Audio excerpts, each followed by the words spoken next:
Yes, this is the first time we're doing this, so please be nice in terms of actually streaming. I've commentated a few times.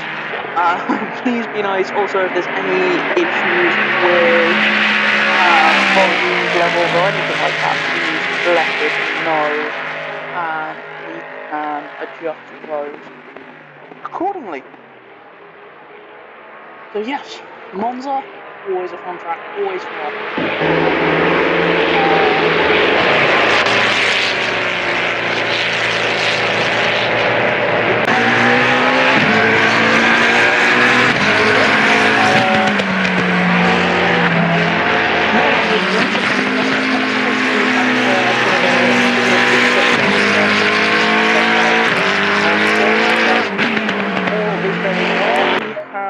Some very, very fast lap times. I think there may be some ballast required for some of these drivers. So this series, as a way of balancing those that are a bit faster, there is a ballast system for those that go beyond the minimum minimum time you're allowed to go. So if you go below that, you are there is ballast 7 kilos per every to half a second, and then beyond half a second you get 40 kilos, and these 2 strikes means you're out with that one. And that is for a race. The lap times we are looking for this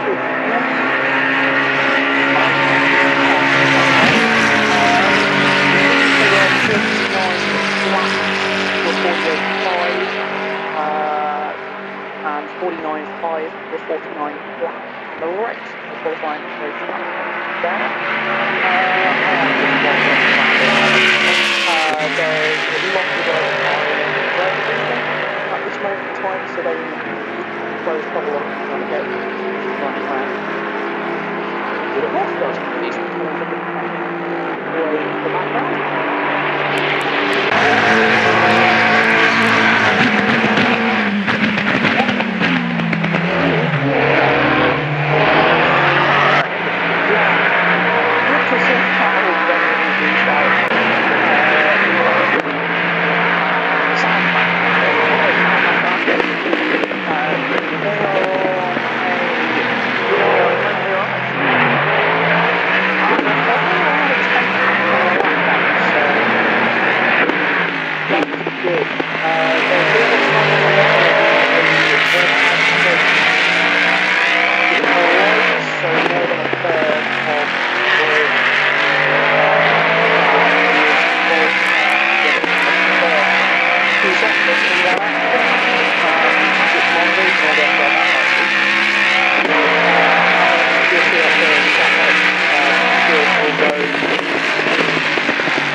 don't know, but I'm here.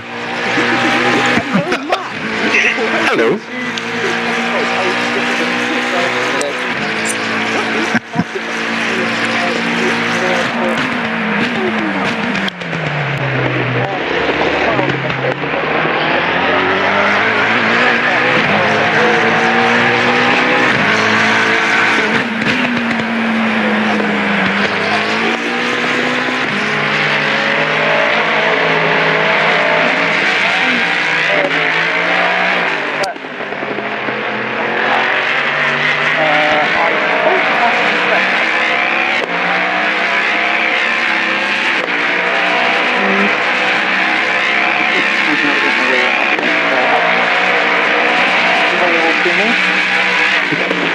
It's always handy. It's always handy. Good evening. Welcome to everybody who's here with us. Good evening, Ronald Shell on Twitch, and our own Ollie. And Mr. Jules, the C. Olsen fan club is in the house. Excellent. Excellent. Just, the Jag is just so nice. So nice. It's just like, have you ever seen the, basking sharks? It's like that. It's just a one huge mouth at the front that's just like swallowing up air. I'd never thought of it like that. Once you see it, you can't unsee it. That. Also, that is an amazing they've done. I don't know if they've done it or if somebody's made it for them, but the Fast and Furious throwback map, the convertible suit, is absolutely fantastic. Yep. Absolutely is. So nothing new for the driver briefing. That's where I was in. There's nothing new. We know it's Monza. We know turn 1 is going to be absolute chaos and just an utter nightmare. But yeah, it is what it is at the end of the day. We will be here. We obviously have one red flag available to us, so we can issue that if need be, but it requires a few things. So the first thing it requires is 20% of the grid must be involved in the collision. It must be in the first 2/10 of the lap as well. If it is a red flag, have you explained the red flag? Am I just repeat? Oh, okay. No. 20%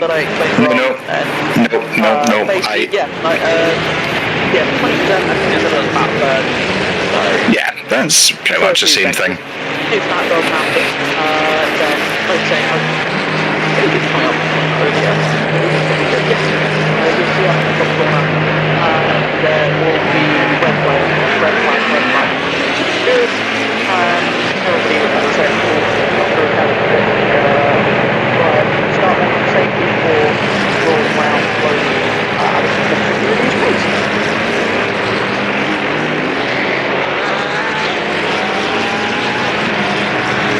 I've got two keyboards on my lap and I'm getting very confused as to which one is which. That's not a good sign. Oh, that's wonderful. Well done. How is everybody doing tonight? Are we all good? Do we have any votes on if there's going to be a red flag at the start of the race? Yeah, what's the odds of a red flag? And the person that is currently rolling out on Outback.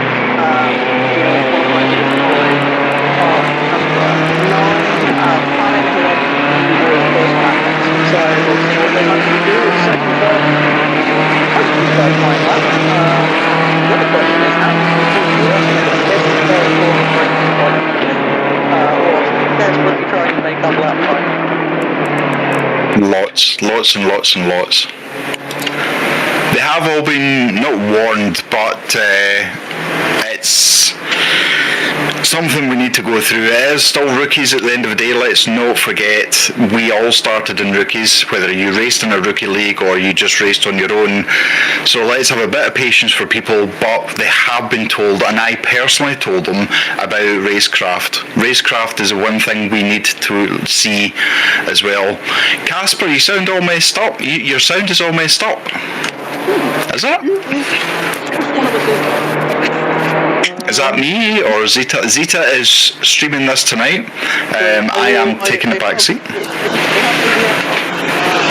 I had up, but I have over the end. So I will adjust any levels if necessary. Is it me or is it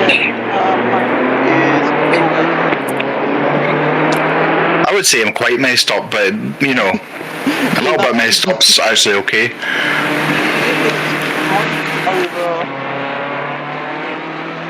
On desktop audio, which is what Matt's coming through down.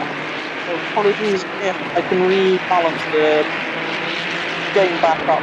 Hopefully that will mean when Matt talks it doesn't max out. Hopefully not. Max things out. Nonsense. Hello. I think that's what. I think what you were doing is you were maxing out the slider on. Ah, right, okay. So I just turned that down so much to turn the sound up a little bit. As we have not got quite the first flying lap coming in just yet, but they will be coming in very, very shortly, as Famine here is coming up to the last corner, so we'll just see. I will adjust the game sound in one moment. We'll just see what this lap time comes in at, because they're going to come flooding in thick and fast. So let's see what this is. See what the first lap time people are doing. 49.2. That's pretty quick. And that has immediately been eclipsed down to 48.5. Yeah. Have you said, sorry, obviously yes, so I have to admit there is a limit, a minimum lap time requirement. Time-wise, I believe it's 49 flat down to 48.5 is the lap time delta for this race for qualifying, and then it's 49 down to 49.5 down to 49 if I've read that correctly. Yeah, so the fastest time should be the maximum fastest time, if that makes any sense at all, is 1:49 dead, and for race it'll be 1:49.5 for the times. We obviously are running a custom BOP as such, so there's no BOP from LFM or from anywhere, so this is just ACC as it is. However, have you explained the BOP? Everybody, if you go below that time you've got 5 tenths and you get 7 kilos for every tenth, unless you go more than 5 tenths, at which point you just get 40 kilos. Perfect, absolutely perfect. BRT, good evening all. BRT wishes everyone a fun race. Oh, and do I need to, do you need to mention turn 1? No, I don't think we do. I hope these are all doing well in the BRT team. Yeah, I don't think we need any of that, so we don't. I believe we have, is it 2 drivers you've got tonight? You've got Bart, not Brian, Bart, DeKauer and Brian Ritz. Hello, Alex, how's it going? Thank you for popping in. Remember, smash the like button on YouTube, and if you're not following on Twitch, please consider following. Indeed.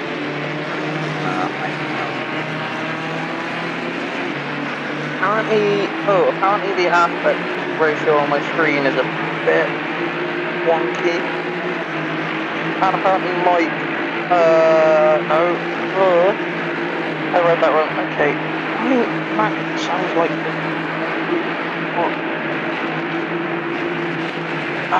okay. Apologies for all of this. I'm doing my best. So what I've unfortunately done is I've basically popped poor Zita into the deep end in terms of she is streaming tonight. She's in control of everything you see. Could you click drive, Zita, on ACC when you get a second? I know you've got 600 screens open in your 600 screens across two tabs across 2 screens. Lively. So, what me with head of content creation is, I want to encourage our commentators who are at a certain level to start streaming for themselves. It means I can take a back seat because currently I'm doing most of the streaming, most of the commentating.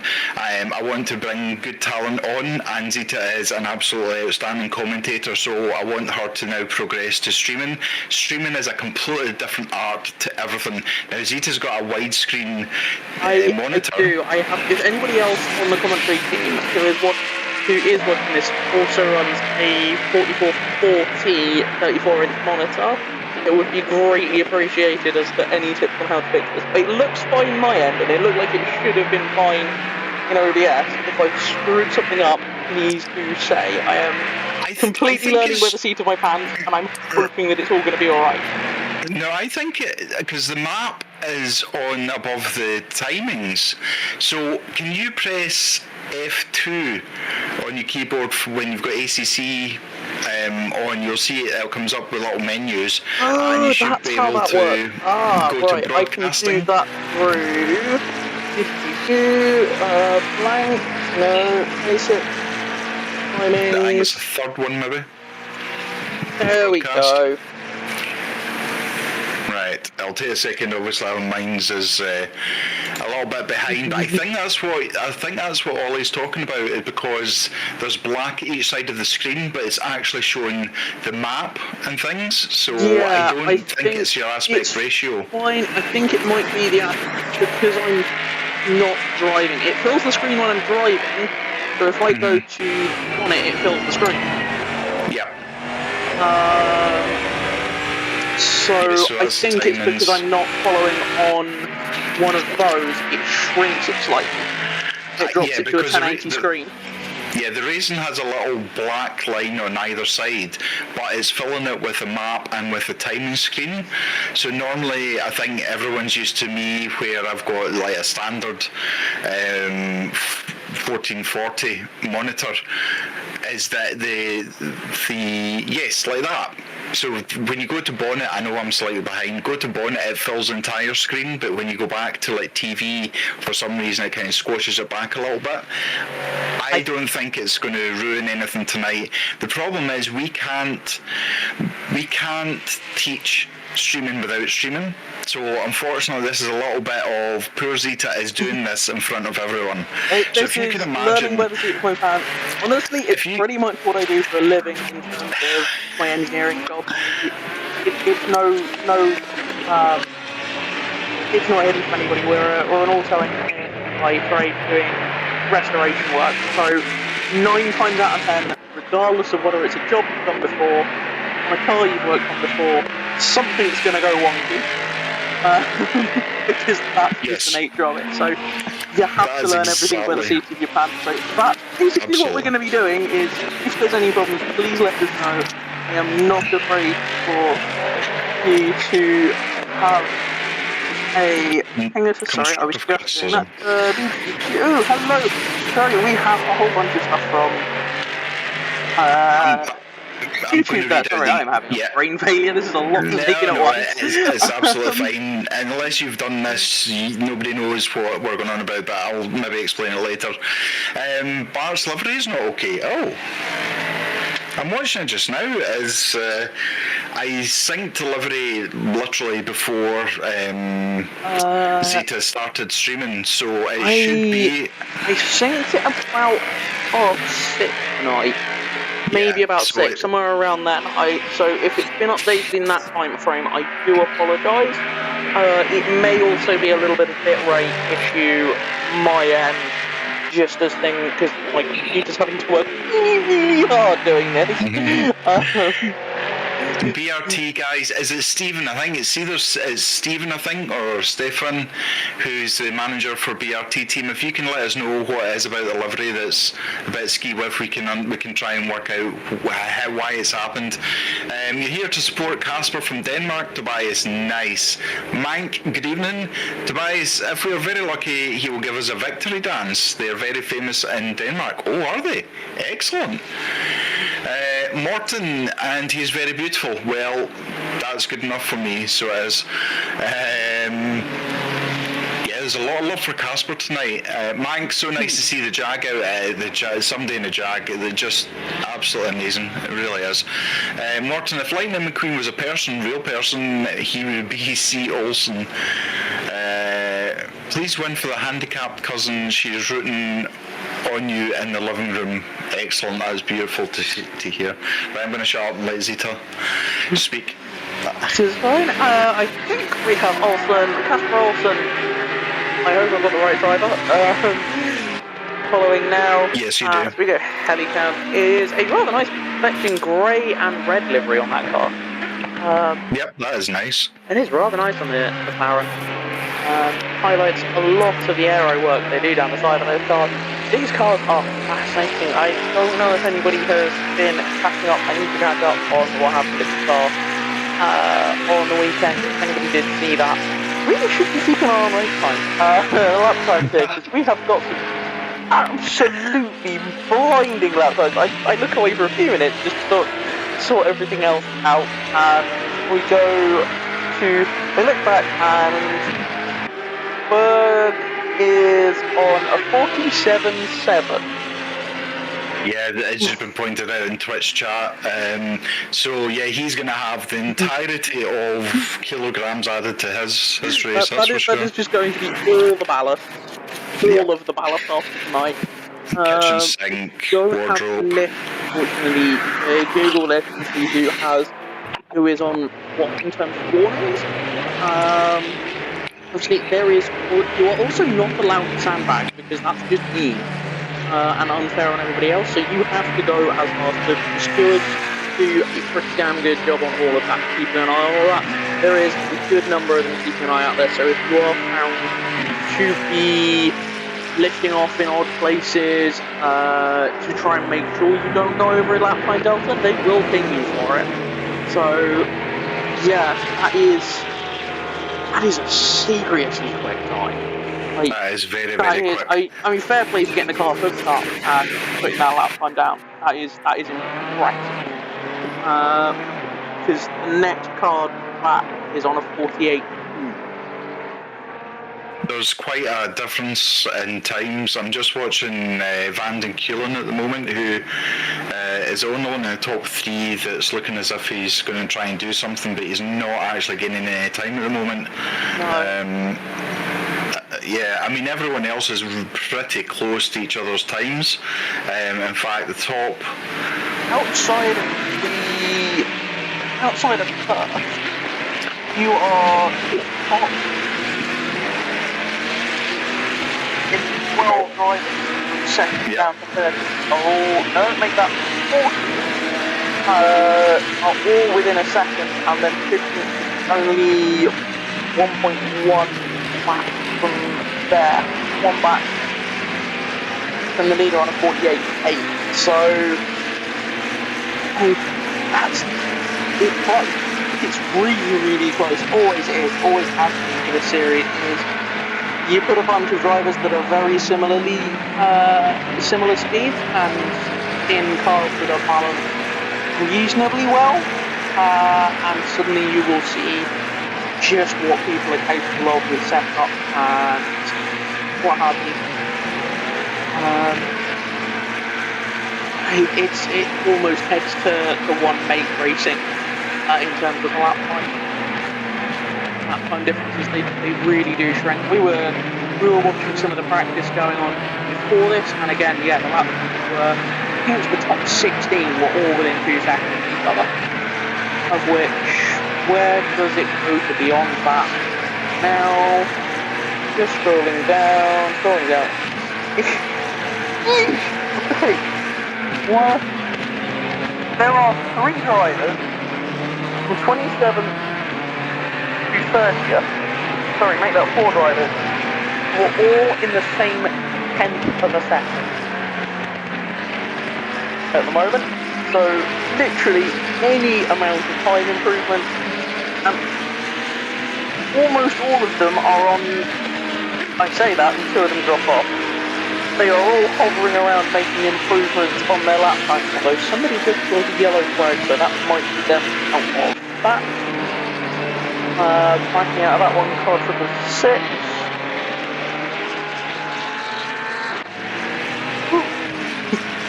Brace of McLaren sat there in there, so yeah, any amount of lap time improvement will bump them up a good number of places. As it is, let's see you through to the end of your lap, because you were, up until coming into that game, you were a little bit early on the break. You were about a tenth up. Stuart, you are over 6.5 heads up already on this lap. So let's see you through to the end of this lap and see where you finish up. You are on a 49.6 at the moment. It looks like you might be about to go 49 flat. Zeta, if you could you turn the game volume down a little bit? It's just drowning out your microphone.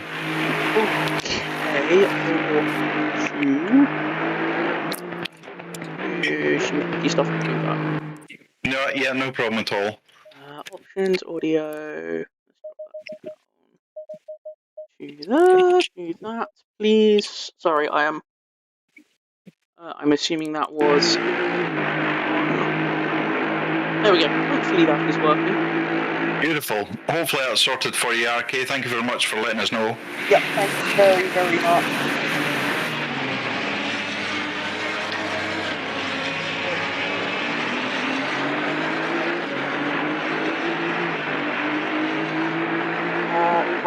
Where was the accident? You have just jumped yourself up from down in the bottom half of the thing to 10th overall, 48.5. You absolutely smashed that. Well done. Very, very well done. Whilst the lap times are tight, some of these drivers can make some big, if you can manage to hook the car up, you can make some big dents in lap times as that goes with the pointies and goes to Olsen. There's a few people wanting to know what's going on there. So you are 2/10 on your lap time at the moment, coming through Curva Grande. Hopefully this won't be cursed to the commentator. You are doing very, very well. Who else is up and on a flyer? The fourth of Pateron is 4/10 up. Brady is in car number 8 McLaren. Just as I say that, you go under on time.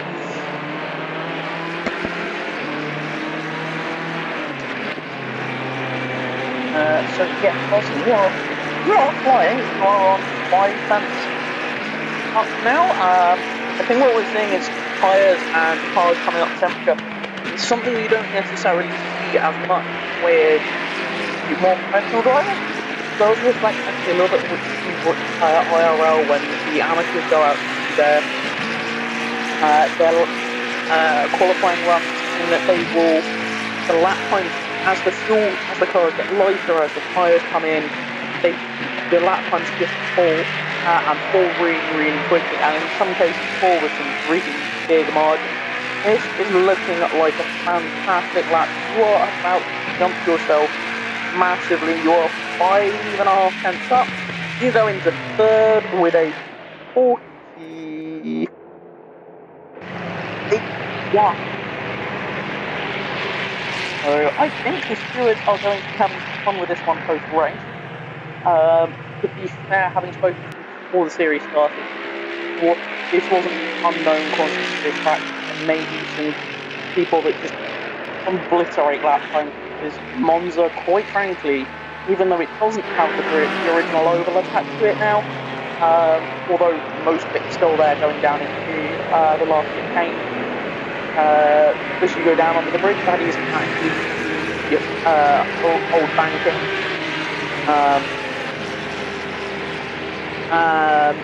It is still basically a glorified oval. It's just they've put the chicanes in there and it's not slowed it down much because aerodynamics are a thing. So yeah, hold on to Olsen, they're going 48.1. We have 48.117, a 48.82,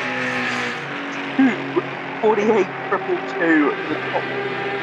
From second down for I think Berg has parked it for this session, given that they are 3/10 up on anybody else with a 47. With that 47, so I wouldn't be surprised if you don't see them go back out. Who else is out and on a flyer?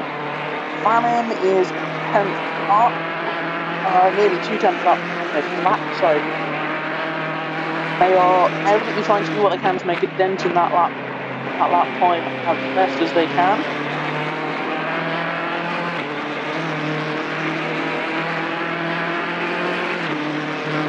BMW is amazingly good. When it's trimmed out, they certainly really stamped on the brake very, very late. You've pulled out a few. This is going to get close. You're now 3.33, you're hopping around there. What are you going to do now? Are you going to go 0.048? 47.805. That is astonishingly quick. And we have 6.5, just with 7.5 of qualifying. This is really, really impressive. Really impressive. I am astounded by the quality of driving, by the speed that we are getting out of some of these drivers tonight.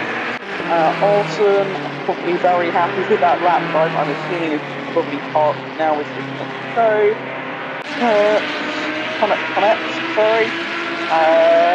Randa Cullen is out at the moment. We're just coming up around a tenth, half tenth up on their lap time. You're coming around a tenth arc. Anybody else on a big improvement? Season in the Lambo, you are going some. You are nearly 2 tenths up, and we have Shell, who is long now. Now, this is all of a sudden, so hopefully nothing bad has happened there.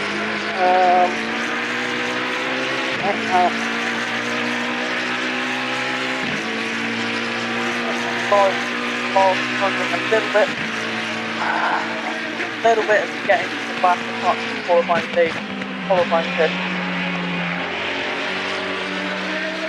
Certainly those that have been out for half an hour. Maybe starting to struggle on tyres. Well, the fuel's burnt off nicely, and they've probably got very, very little left by this point, but time for maybe 3 laps, probably only 2. No, probably 5 minutes left. 140, 150 a lap. Yeah, you might get 3 in. If you get the right side of the timing beam, you might get 3 in. Probably most people have got 2 laps left, so they're probably going to be down, very much down on fuel. You have improved a little bit and managed to go 49.3.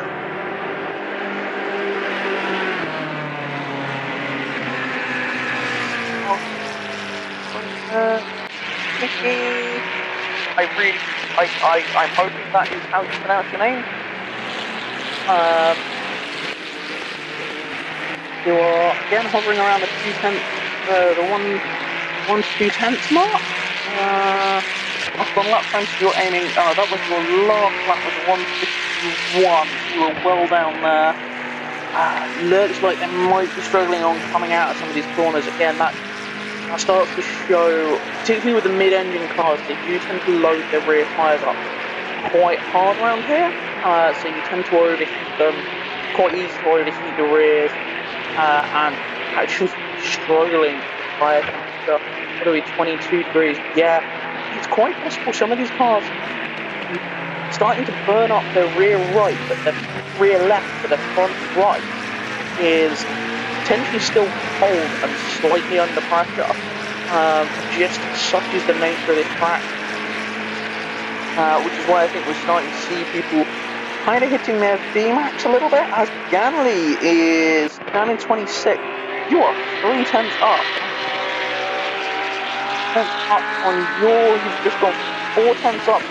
Howard in the Aston Martin, you're currently 2 seconds up on your lap time.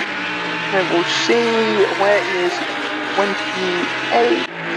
You are coming to the end of your lap, so we'll see what you're doing, and then we'll pop back to Ganley as they come towards the end of their lap as well.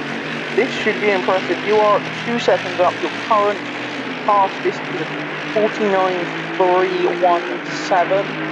Oh, that's not going to be legal. That was just over the white line. I don't think that's going to count. Nope, it goes red. It was a 47.4 and it goes red. They don't improve. Let's pop back to Ganley, who's dropped a little bit of time, but is still up on lap time, but it's falling away. Oh, that's a shame. You were doing very well up until that last little bit. Apologies if this is cursed to the commentator. It very much feels like it at this point in time.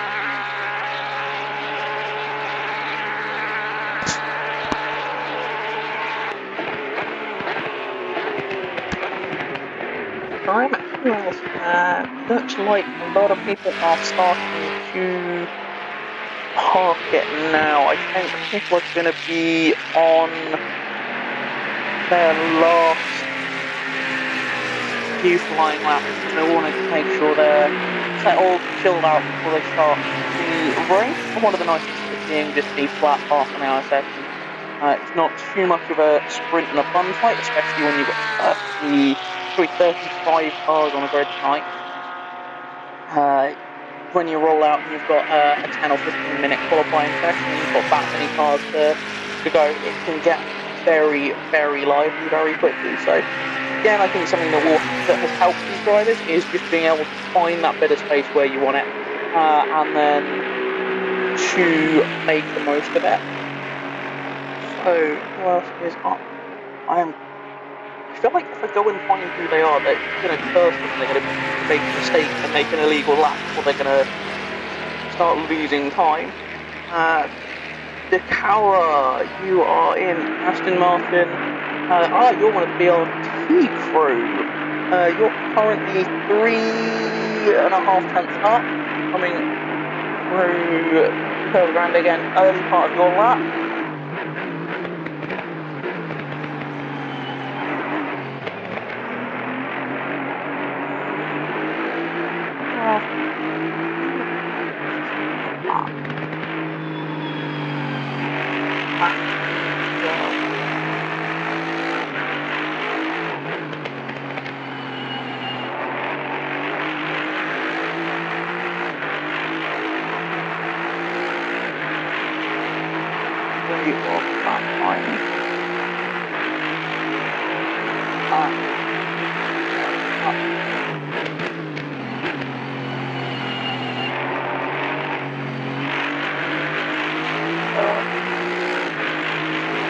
On a 190.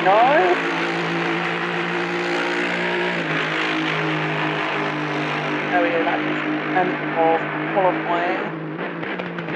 And now, so we'll see, just see it start to see the last of the lap time, so who else is still out on track? You are out at the moment, you are 48 and 1. The forces they managed to get across fairly early. You've got chunk of laps to go.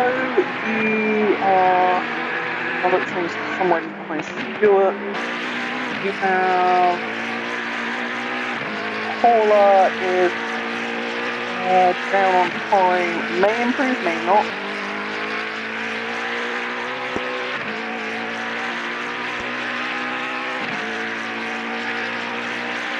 Six tenths up here for the camera. Let's follow you through to the end of your lap because you are improving all the time. Well done. You've made up a huge chunk of time on the brake. You are now 7 tenths up. You went almost a second up going on the brake into there, so possibly a little late, but hasn't really lost any time. Too much time on the exit. Still 6 tenths up.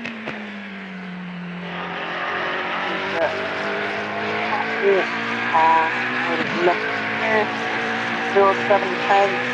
It looks like you are going to be legal. Yes, you are. You jump up to 13th to 48 4. Okay, 12th and 13th. 12th and 13th. I'm assuming Ritz is in 13th due to the fact, 12th due to the fact that they set their lap time first. But we have 12th and 13th on identical times, 48.475.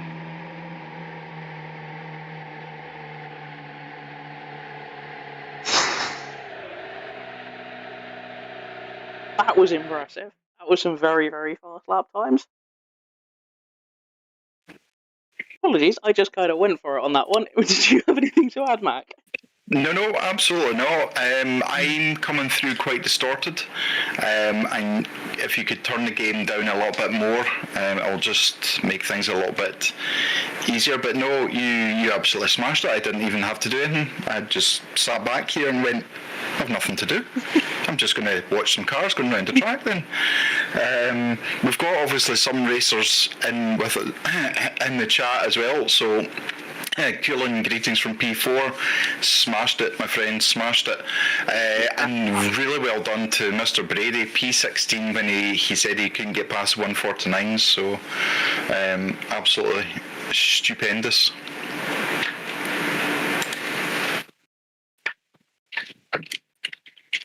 You know that feeling when you just get stuck on a lap time and nothing you can do or with your own driving or a setup is infuriating when you're sat there going, I know I can go quicker than this, but why can't I? So I know it's people are setting the personal bests. Billy Lightfoot and Mr. Brady have beaten their own personal bests, so it just shows you practice pays off. Yeah,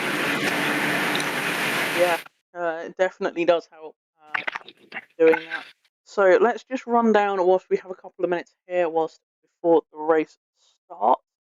We'll run down the top 10. So it is Berg in the Ferrari car number 88 in first, followed by Famine in car number 9 BMW in second, Parkry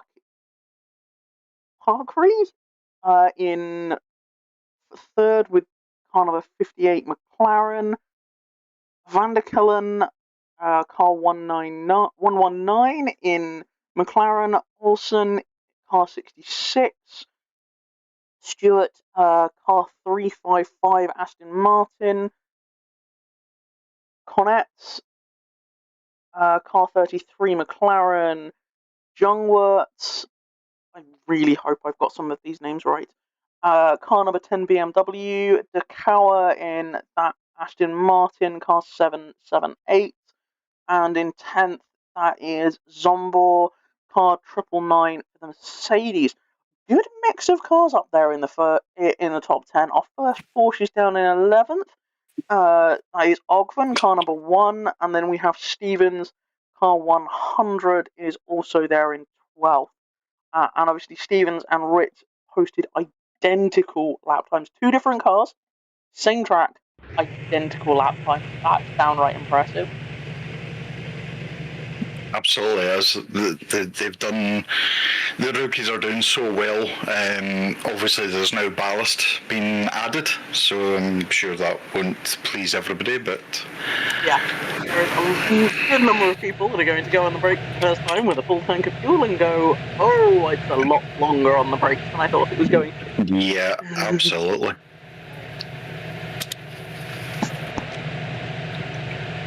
Here we go, as they start to roll out on their formation lap now. This is a bit of an important one and a bit of a tricky one around here, especially given we have an air temperature of 22. We haven't really talked so much about the conditions here. Track is now optimum. Fair enough, there's been a good chunk of cars out there. Air temperature is 17, track is at 22.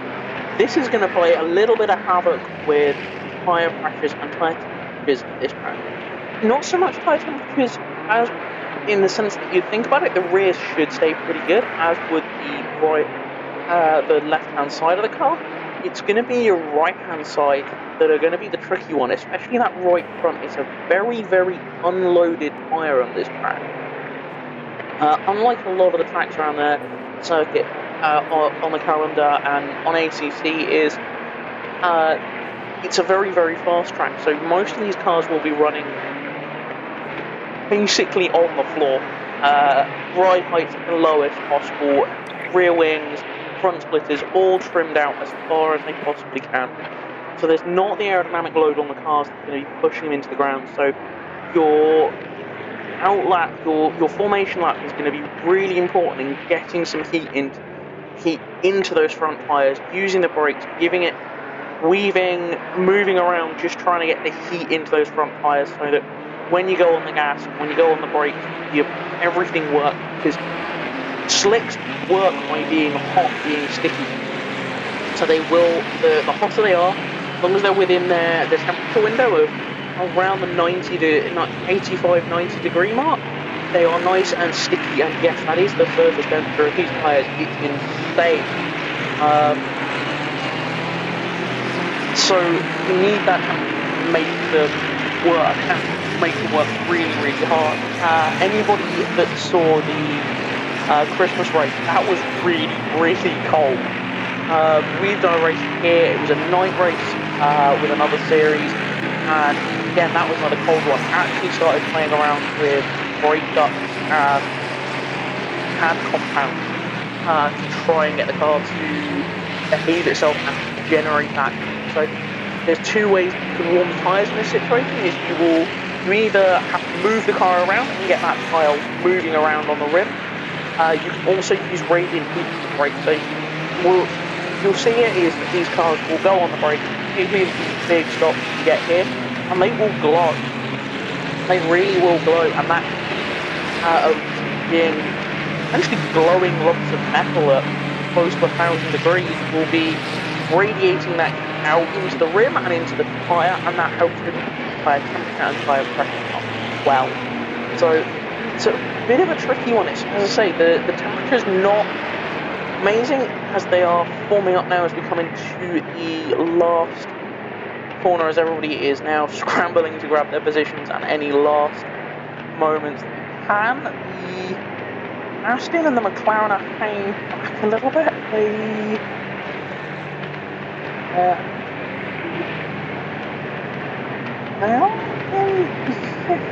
They're all closing up a bit now. Excuse me, it's always a good one to try and remember when you're sat on the grid. For anybody that hasn't necessarily followed this or is trying to learn new tips and bits and pieces, one of the things that's really, really helpful when you're sat on the grid is remember what cars are around you, so you're in the right place when you jump on when you come down to this point. So I'm going to shut up now. They're about to start. Green line, give it all you got. We'll see what happens. Oh, we've got a pile of drive-throughs. Oh no!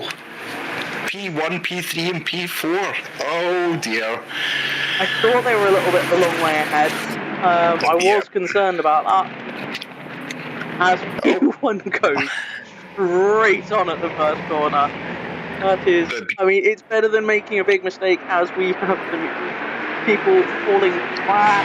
I will pull up a replay of this in a second. We've got yellow flags left, right and centre as everybody tries to get out of there in one piece.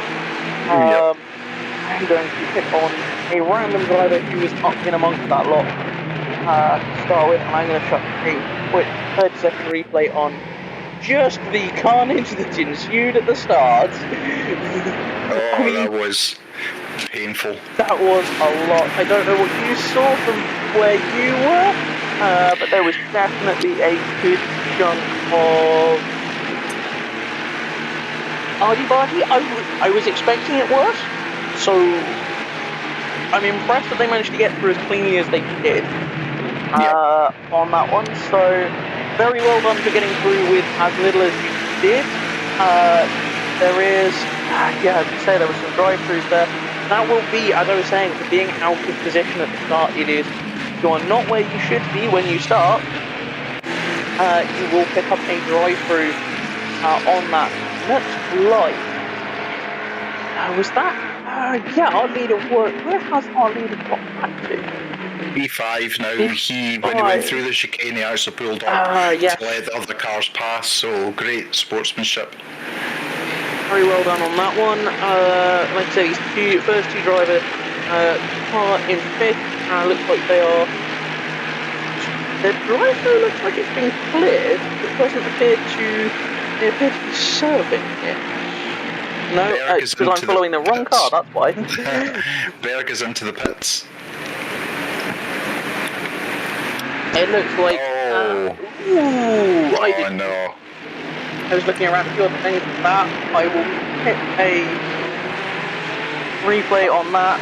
Make sure they get back up and rolling. Yep. Okay, yeah, they're alright. They're gonna do what everybody does, obliterate the polystyrene. Use this fact. One of our neighbours used to actually work for a company that does polystyrene, and they used to make those for one or two tracks around the UK. Excellent. We've got the Cullen who's in P1. Well, he's already a second ahead, and he's got the drive-through to deal with. Sorry, I'll stop talking and I'll let you. McLaren goes first corner. They hear that the fourth. I have no idea where that fourth came from. So coming down. Whoa, that fourth. I see. Oh, that's not fun. So, looks like McLaren got checked up behind the Mercedes. They were catching down the straight. There wasn't a huge amount they could do, but the Porsche just a little bit unsighted, just dropped, ended up catching right up to the back end and running back of them. So that'll be one for the stewards to work out. Absolutely will. We see Youngvert moving past Ritz into P5 at the moment, so Brian has really done very well. He was in the top 10, but he's now in P6. He's got his teammate Bart the cover. I will emphasise their names now as well. Yeah, because they were down in... Ritz was down in... 11th. They were... Yeah, because that was 11th, 12th and 13th. Because the Ritz was one of the cars that all identical lap time. They were in 12th, I believe, if I remember correctly. So they've managed to pull up 6 of where they were on the grid through the first corner. So first lap or so, very, very well done. They're now racing hard with Youngvert. With Youngvert in that BMW and chasing them down pretty hard. So we shall see what they manage to do coming through. We'll follow this for a little bit because this could get exciting. We have Ferrari on BMW. I know the BMW is pretty good on its brakes. Not 100% sure how the Ferrari is. However, that BMW punches a really, really big hole in the air, so I wouldn't necessarily try and dive. Might be hang back slightly and try and get a better drive on the exit, although they're both doing so well. That BMW just stretched its legs as the Ferrari got kept up going into the chain there.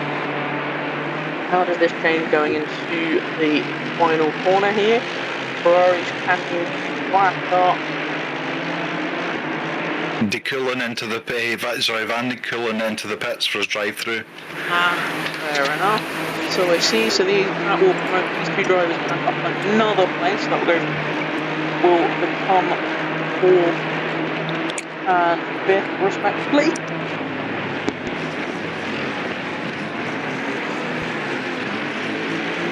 R58 is going to get a 5-second penalty.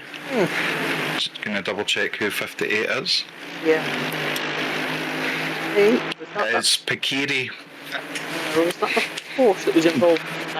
No, that was a McLaren, so this is the first penalty. This is just getting. first corner. Yep.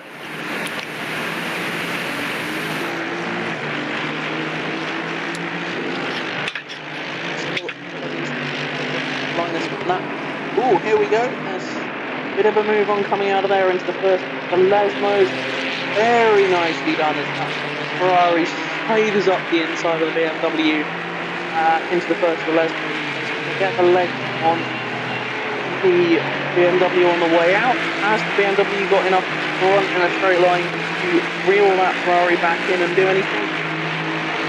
It's definitely trying. Moves out. It's fairly even on the brakes coming down through there. Some of these corners. What this one's called. So very well done there. That's still on. The BMW has had a bit of a better drive, bit of a squeeze going on. Oh, the contact. BMW's on the grass. Oh, I'm going to leave that one to the stewards because that might have been a bit more argy-bargy than there should have been. But well done to both drivers for not having a bigger accident than they have. As that Ferrari now coming down the pit straight has extended its lead out quite significantly over the BMW. Quick look at some gaps. See. Is West. What's going? Looks like 58 may get another 5-second penalty coming up as well, and it looks like car number 10 is getting 10-second penalty. Oh dear. Assuming that more stuff coming through. Yes, this is all stalled. That's Youngvert in P5 at the moment, who's going to end up with a 10-second penalty. Had a moment to breathe and to look. Yeah, no, I know. The Porsche that did rear end the McLaren into turn 1 looks like possible 5-second penalty.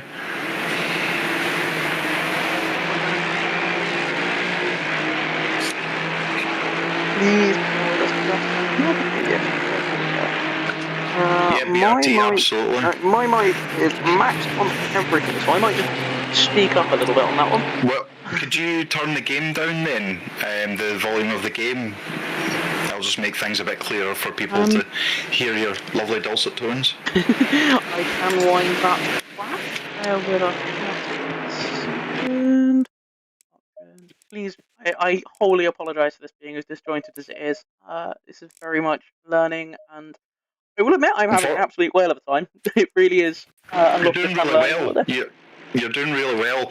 It's so difficult to try and concentrate on 6 screens or 6 windows, commentate and read chat all at the same time. So please bear with us. This is poor Zita's baptism of fire, I think is the best way of saying it.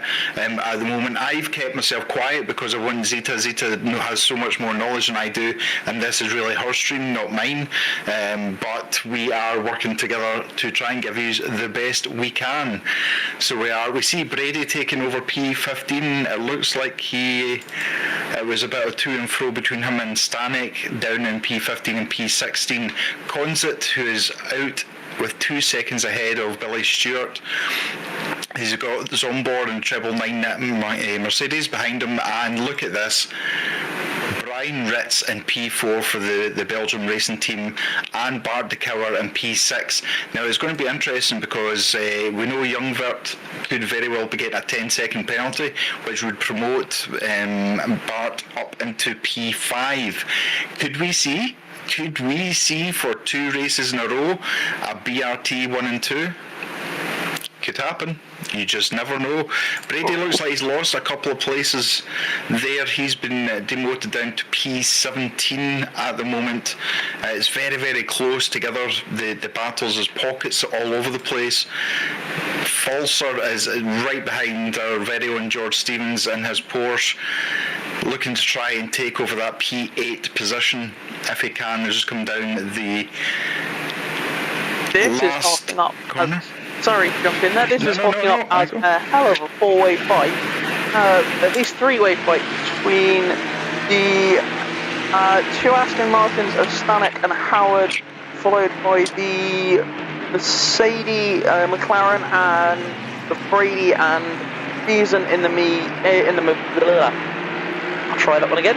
In the Lamborghini, as they are all that gap is ebbing and flowing. So Stanek is, Howard is 1.3 back, and then it's basically half a second from the next 2 cars. So let's grab the Lambo and McLaren to see. Ooh, that was close on the brakes into turn 1.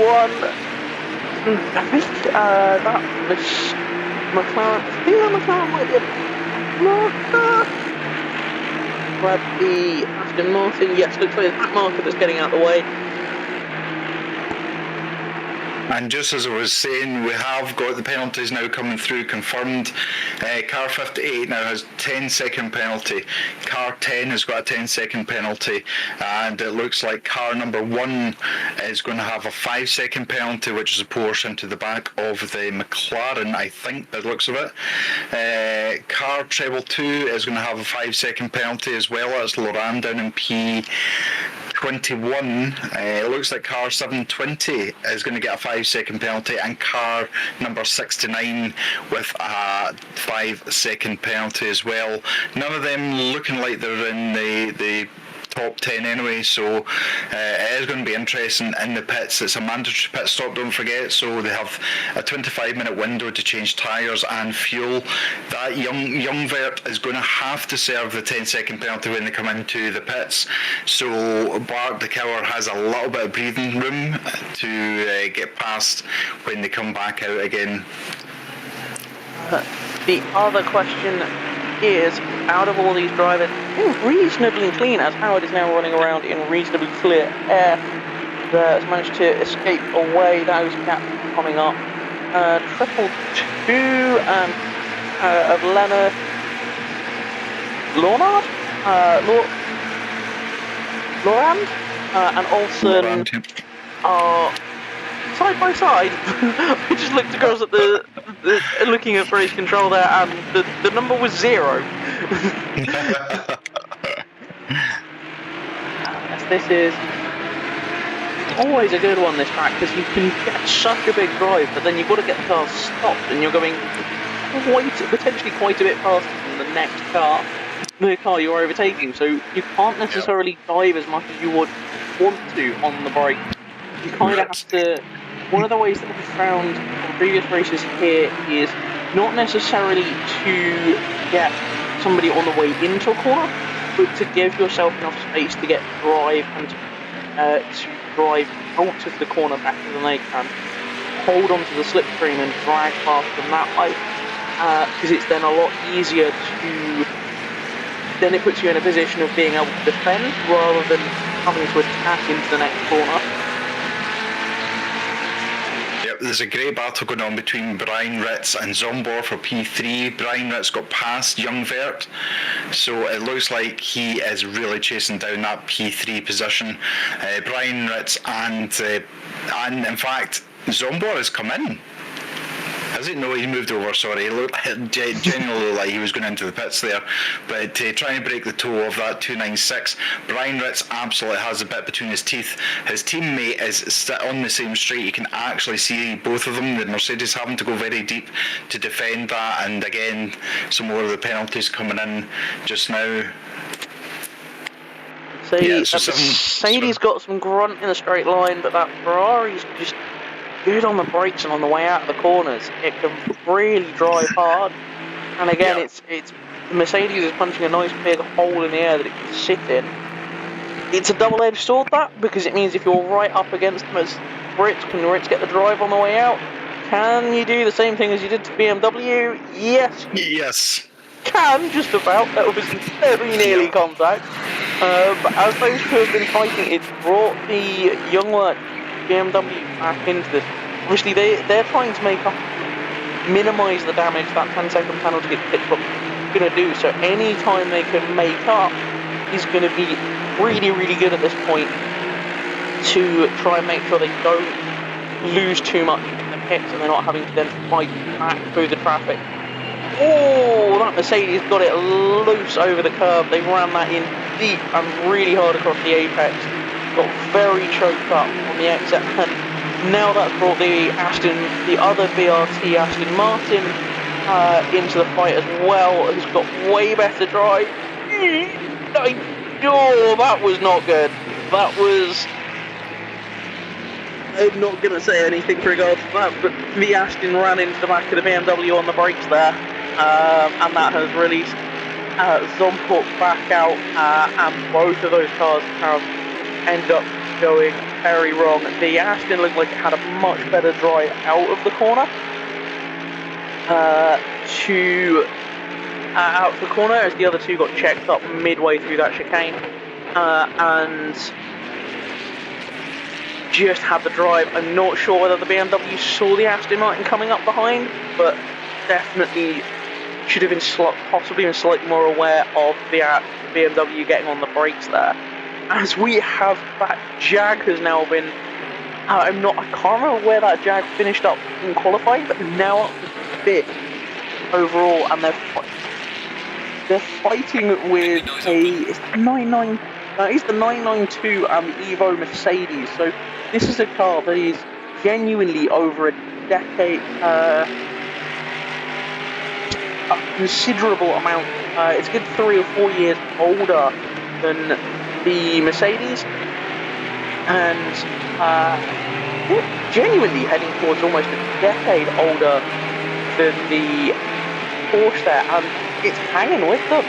They have got that car hooked up. I mean, it's a track that it's going to like, because it's a big grunt and go car, big V8 up the front there, and it's going to have the grunt to get going, but it doesn't have the chassis underneath it that these newer cars have.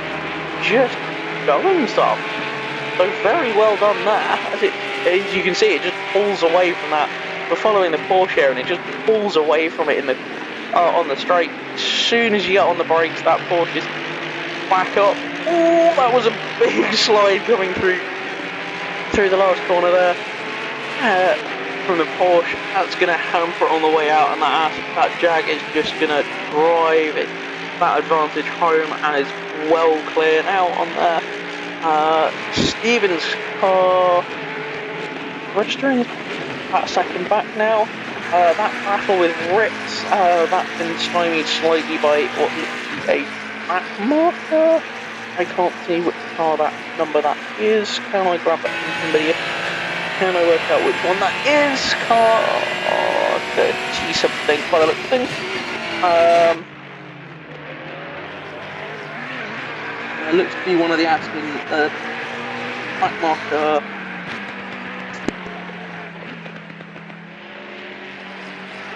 No, if that's 33, that's the battle for second. Sorry about that. I thought that was right marker because we had a few people visiting the pits, and as pit window is now open, so we do have a few people getting shot of any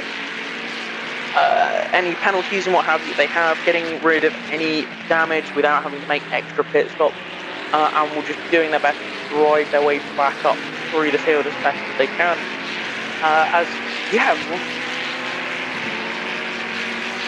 Ritz really has got a bit between their teeth and is going for it in this early stage of the race. The question is, can they do anything with the pit stops as they close up? That car is really good through the corners. There's not that many of them at this circuit, but it is really good. You got to watch out for track limits on the exit of the corner, of that final corner. It's really easy to pick up a track limits warning there and give yourself a stop, go or drive through for track limits. As again, we see that McLaren just roll up behind that. Sorry, we watched the Ferrari roll up on the back of that McLaren. There's major chaos in turn one, sorry. The Jag and 4 or 5 McLarens, there was just a whole lot of things going on there. Sorry to jump in. That's fine, let's buzz back and see what happened. Following the Jag, there's a Porsche coming out of the pit, as is an Aston Martin and a McLaren. Oh no, I can see exactly what's going on here. Yep. So so what it looks like is the Jag had McLaren coming out the pit on the inside, going into the first corner. Fair play to the McLaren, it stayed right the way towards the inside. I'm not 100% sure whether the Jag was aware that it was quite as far up alongside it was, and being that it's coming out of the pit, then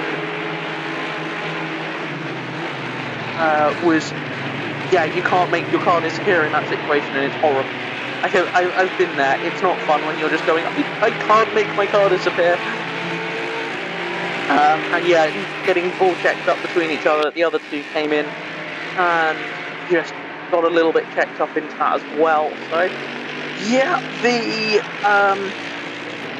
stewards are going to be very, very busy this week. Let's check back in with Rick. That gap has come back out. I say that as the McLaren, as the Ferrari just dives back in on the brakes up behind, but that gap looks to be coming out. I wouldn't be surprised if we're coming up towards halfway through now with 37 minutes to go. I wouldn't be surprised if the Ferrari has gone a little bit hard on its tyres and is now just starting to struggle a little bit. They've just started to roll over that edge where they've got the best of the rubber. They've used up the best of the rubber. As we see it starting to get a little bit sideways. So, there is a McLaren in the wall there. I have no idea which car that was, but there was a McLaren in the wall. Who I think it's was Darrell. I don't know if he's had a disconnect, because that's a strange place to have a car into the wall. Still can sat I, there, so it might be a... Yeah, something's happened there. yeah, a hardware failure or something. Can I give you a quick update regarding some penalties? Car 53 is going to end up with 15-second penalty. Car 778, which is Bart the Killer, is going to have a 10-second penalty, which is a collision that we saw earlier on. And car 720 is going to get a 10-second penalty as well. So that's a little update. Yeah.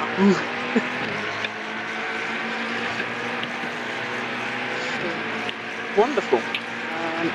Yes, I think that Ferrari now, as we saw, is getting a little bit squirrely. Maybe is in its tyres.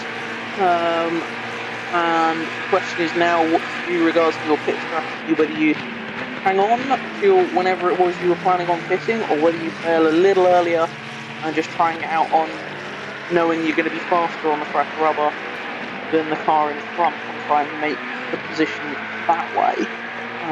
Obviously, not sure what these cars, if any, whether they will have any damage or otherwise to deal with in the pits that will add to their pit stop time. So what else have we got? We've got Stevens car 100, kind of a null gap with Youngwort, as they have a 10-second penalty, but if they can manage to get past, by all means go for it. At the end of the day, you're racing on track, so go for it. So I believe that Porsche was getting... that one got caught in a couple of things as well. So maybe they look like that front split is a little bit... See what we can see. Ooh, that BMW's got a slightly unhappy rear wing. I was trying to see if there was any obvious damage on the front end of the Porsche. There is funnily enough, a BMW rear wing in the way. It just looked a little bit funky from the airborne camera there. So...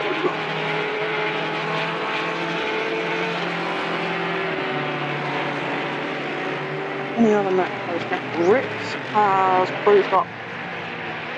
Okay, so we have Stewart in the pits for their pit stop. Why is that gap coming down spectacularly?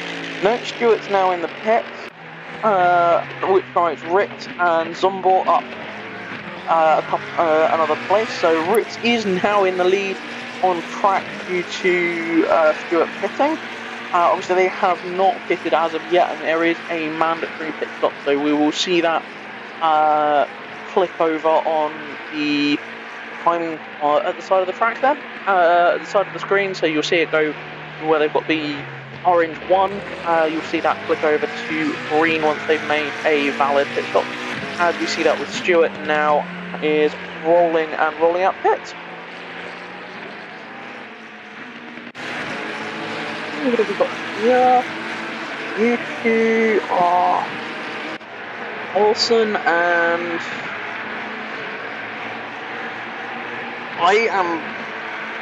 And Berg. Berg and Olsen are very, very close on track there. They are going past some back markers. Oh, that's a horrible position. Again, that's another one of those. I need to make the corner and I can't make my car disappear.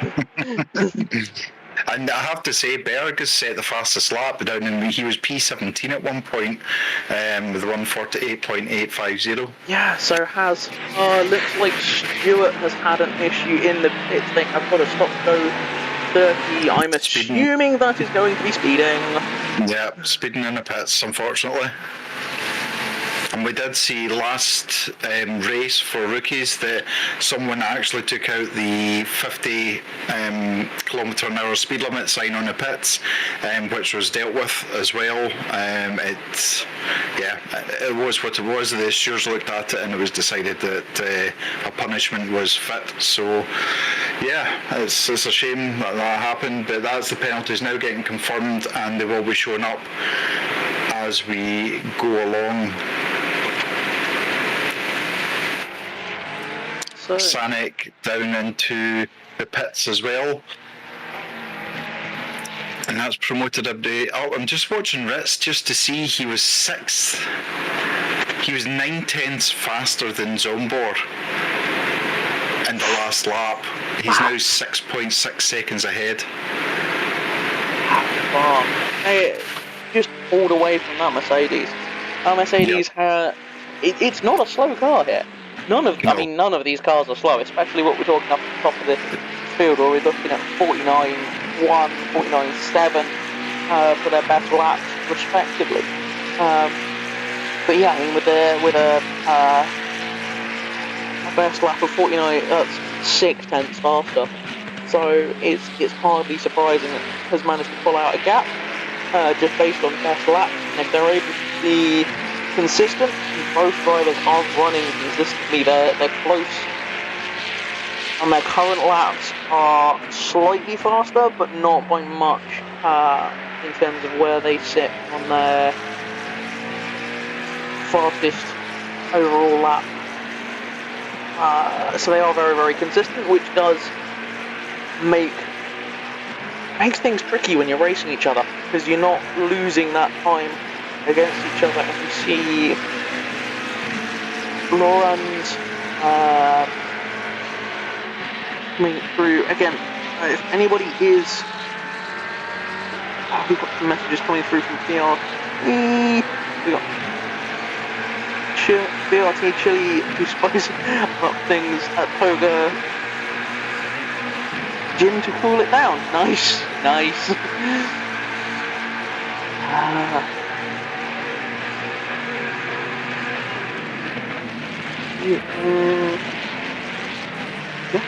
Sorry, I'm just trying to keep up with what everything that's going on. My brain is doing some gymnastics here. It's just so confusing trying to do everything.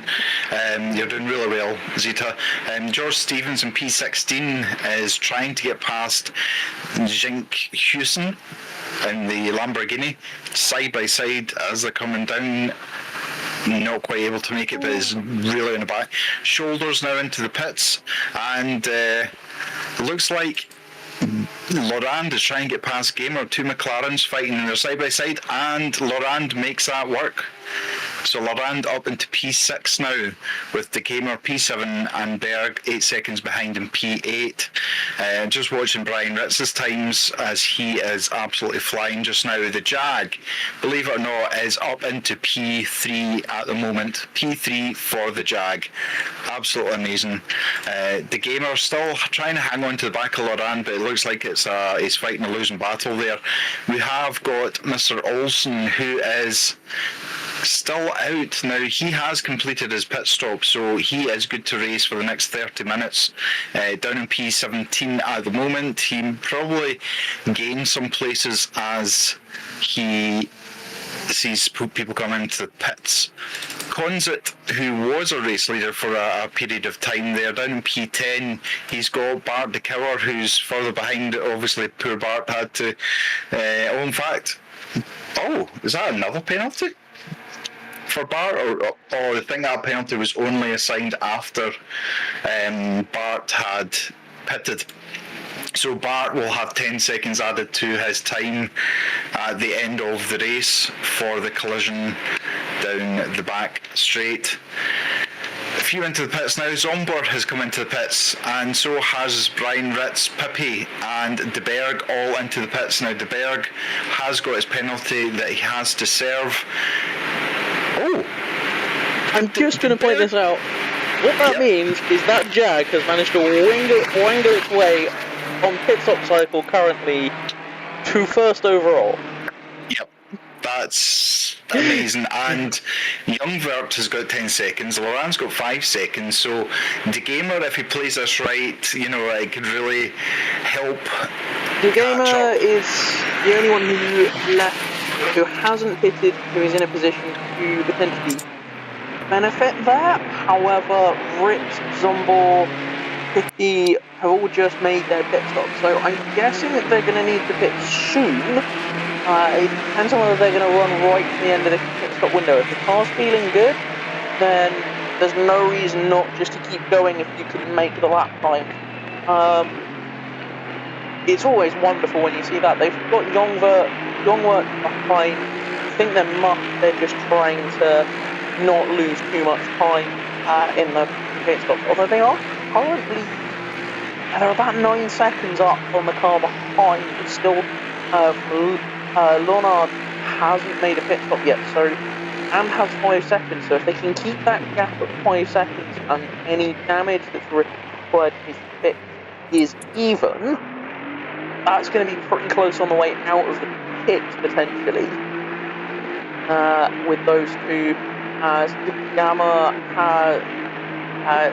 the gamer has now got past Leonard again as they've gone in the pits, and that will promote them up into second, I presume, as they go clear of Youngwork, who's still in the pits. Sorry to jump in. Can I just point out that Ritz, once these pit stops are served, Ritz is going to be back into P1. Oh, okay. And DeKauer is going to be P4. That's pretty good going for BRT. Again, showing the commitment, dedication, and the consistency as we see a car going straight through in turn 1. But I mean, Bart DeKauer is absolutely on point at the moment. He is on the back of Pippi's 296. As we have a look here, so we only have, in fact, sorry, Youngvert. Youngvert has come out of the pits and is still in third. I was just about to say, so no, he's now getting past, so he must just be coming out of the pits. Just rolled out the pits. Even so, that's still... Okay. That is, yep, that's good going. And he had a 10-second penalty as well, if I remember right, so... I think it's a case of get your foot down and go for it. Yep. With the Jag still out there, but... We see this battle going on here with the tower.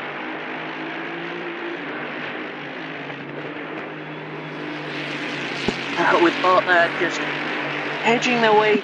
It's ebbing and flowing this one through.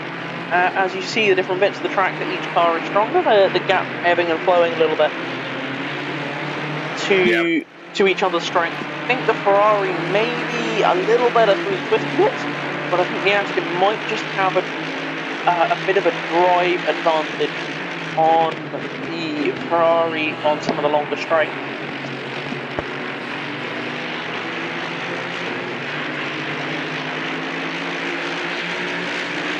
As we see, Ferrari got a little bit bumped around through there, but doesn't seem to affect the car on the way out of the corner. Anybody else that is particularly close, as Hammer and the Gamma have both just pitted. So the Hammer is just heading out. This is going to be close. They are just heading out of their pit box now and heading down. They are clear of the pit limiter. Where is this going to leave them in relation to... it's saying that they're marked in third. So that is really, really good going. They've kept themselves out of trouble. That does not look like they had much in the way of any damage at all. Sorry, DeKauer has just got past Pippi into turn 1. DeKauer up into P6 at the moment. Sorry, P5. Sorry, P4 even. Jeez, read it properly. Zomber and Pippi are going to start fighting with each other, which means that Bart DeKauer can just race off into the distance. So we've got a BRT first and fourth at the moment. The Jag's pitted. Jack Pettigrew is still in third place. And wow. Bart I'm not sure what it's for, but Bart's picked up a 10-second penalty. Yeah, that was for the incident earlier on. It was only applied. That's only just been applied. Yeah, so it was applied after the pit stop. Yeah, so that's after the pit stop now. So that's going to be post-race. So they really need to try and get a wriggle on and see what they can make up here at the front.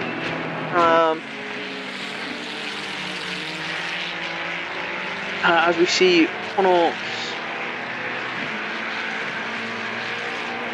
I apologize, I don't think I pronounced any of these names the same way twice.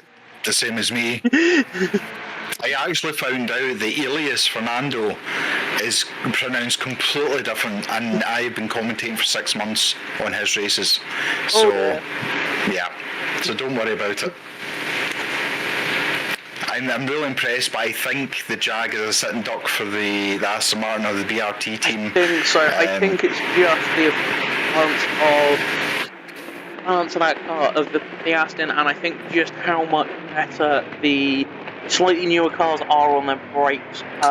We were chatting after the last race, and yeah, it was something we noticed in the Aston against them last week was, yeah, we can pretty much just outbrake them anywhere, so that's going to make a big difference. The thing here compared to Barcelona is, whilst Barcelona has got that big pit straight, the rest of the track is reasonably technical. So as long as it's theirs to lose, in a sense, as long as they can defend hard enough and barely enough, they may still be able to stay ahead, because the gap isn't coming down that quickly. Fastest laps are only 0.2 apart from each other, and 0.2? No, sorry, by half a second. The Tower is 0.5 faster on their fastest lap, and is currently significantly more consistent, as Hammer is almost a second down on their fastest lap, and that run through the gravel is not going to help. Obviously, the Tower does have that 10-second penalty post race. Zomber also has just been given a 5-second penalty as well. Ooh. So that's going to help a little bit. So as long as they can stay on their coattails and keep that gap down, they will get it at post break. But I have a feeling with 20 minutes to go, that gap may end up being more than 10 seconds. But it entirely depends on how much they can hold that Aston up.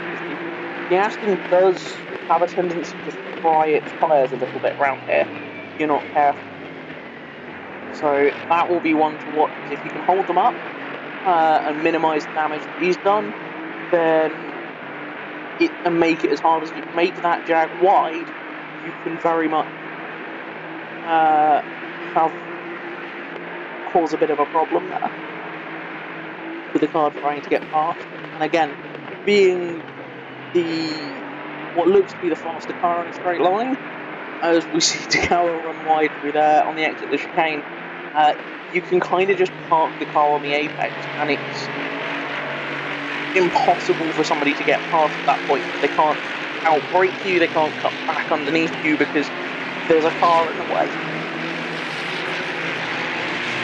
So,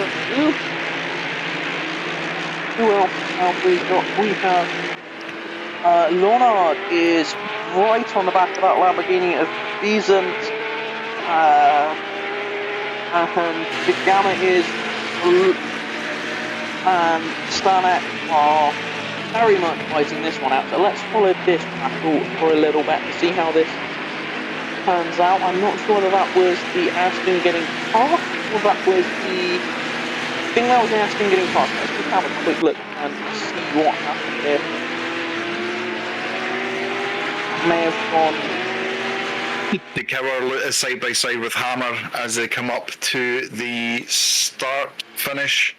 I think this is going to be a move done. I think this is going to be Bart Cower into P3, still side by side. The Jag obviously has great power in the engine, but it's going to be last of the late breakers who's going to do it. Side by side going into turn one. And the Cower has to back out of it. No way he could actually stop the car in time. Where does he come back out? He lets the Jag pass beautifully and keeps his place, but Somber is really on his tail now. That's going to leave... that's almost going to leave the Gower now potentially, as I was about to say, potentially vulnerable to Zombor coming into this next chicane, because they're going to have the drive and the momentum coming out of there. And it's been passed, Zombor's up into P4. Yeah, so that one mistake has lost them a place rather than gaining them a place when they needed to very much be gaining places to minimise the damage done by that 10-second penalty.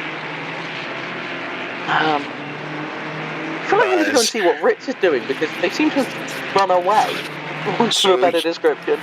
Ritz actually was 7/10 slower than Consett I in the last lap. was going to say it they're looks like 7/10 off their fastest at this point in the race, so they maybe 1.6 back. That gap may close up a little bit before the end of this race. It's not over there. We'll keep an eye on that in the background and see how that gap changes.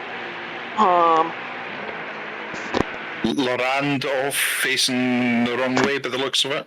Oh no! Oh, what's happened there? Let's have a quick flick back and see what happened there. Coming down into the final chicane, we've just caught them going for the bridge. Would a shot show it?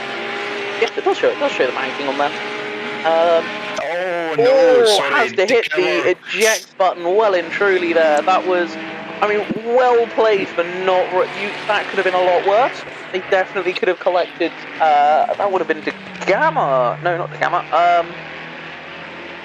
Yes, it would have been De Gamma. They could have definitely collected De Gamma well and truly through that. Can I just say, De Cower came off the track in the last chicane and basically gifted Pippy P5. He's now into P6 at the moment, and he's got Youngvert and the BMW 410s behind him, catching him at a very, very quick pace. So poor De Cower going back. I'm just by watching what that car's been doing, I think they've got flustered by their penalty, and I think they may be now at a point of overdriving. Yep. And that's causing them to end up being slower because they're making more mistakes. We've seen them pretty much every time we've been watching them through that second chicane, second chicane, they've almost always been some flavour of the gravel coming out of there. So I think they may have cooked the tyres a little bit, just trying to make passes stick. But also, I think they have struggled to. I think they've now been flustered by the penalties that they've got, and they're trying to push through and push the car too hard, and as a result, they're now falling back. It looks like Van de Keulen is about to get a 5-second penalty. It's still to be confirmed, but it certainly looks that way at the moment. I'll keep an eye on Brian Ritz in the fight with Consett if you're looking at different things. That's fine. I was going to say that drag looks like it might be in a little bit of no man's land at the moment, with a gap either end of it. Zombo looks to be catching, but it's still a second back, so that one's strung out a little bit. Youngwork is, that's that fight with the tower that's very much catching up.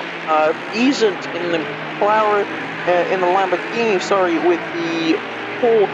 That looks like that was a change in the first corner, because I've got them the other way around on my my screen here. So it looks like that Porsche got past in the first corner, and the Lambo is going to be on catching up. Porsche went a little bit deep on there. And just let the Lambo catch back up now. Is right under the tail. Both these cars are very, very good on the brakes. I would say they're probably the two best cars on the brakes in the game. So it's a fairly even fight. Neither of them are that the fastest in a straight line, although it looks like that gap comes back out now as the Lambo struggled a little bit in the aero wash coming through the Lesmos there as. And that looks to be. That looks like that was the Gamma trying to. Was that the Gamma? No, that was. Hang on, who was. That was. Which car was that? 58? Hang on.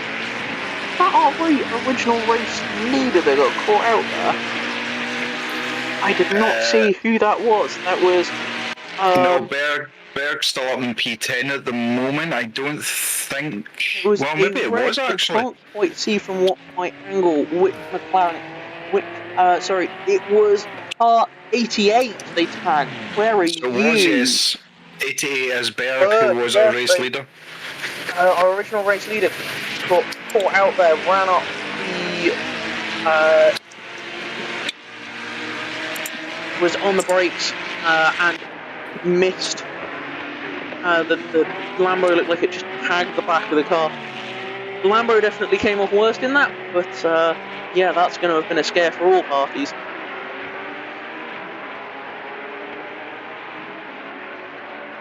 Who else? That isn't at Wilson. Are currently running now very close together. That Lambo is going to be carrying a chunk of damage, and I wouldn't like to say, but may well get a penalty for that one as well. I do wholly apologise for that. Wrong way. For Liss, 777, now in 29th. Wait, catching half a second back on shoulders, car 176. Two Ferraris. Both look actually fantastic. I must say that. Both cars do look very, very lovely. That blue and orange of shoulders and the red and black, almost firelight livery of Liss is very lovely. As always, going to see something down to the first corner here. Two identical cars. This is going to be down to setup. Who can brake latest and who can brake hardest? And that is through for Liss on. That was. Oh no! Our shoulders get tagged by the McLaren that was coming up behind. Looks like it was Acri that ran into the back of them there. It looks like it was a back marker that just didn't realise how much they got checked up. Is holding back and appears to have let them go and trying to recover back on track up there on the inside. So reasonable bit of driver etiquette there is allowing that car to come back past. But that was a little bit unfortunate as they came out of there.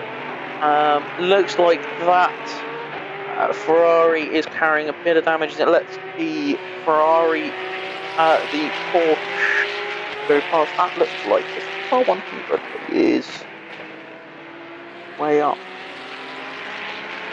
Where is? I'm trying to remember on cars from Helicam. Not the easiest. I might go to the EV camera and see if I can see what these are.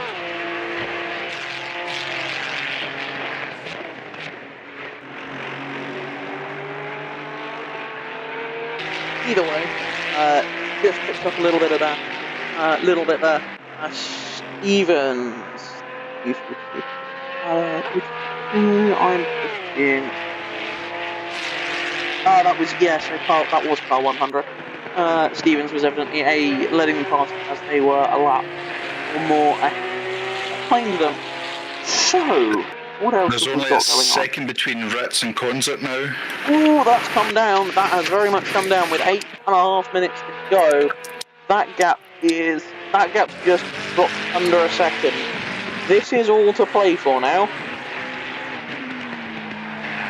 The question is, what has Ritz got left in the tank against Connor? That Jag's holding off the gap, holding that 1.5 second gap to Mercedes as well, very well. So it looks like we'll still hang on. May very well hang on to a third here.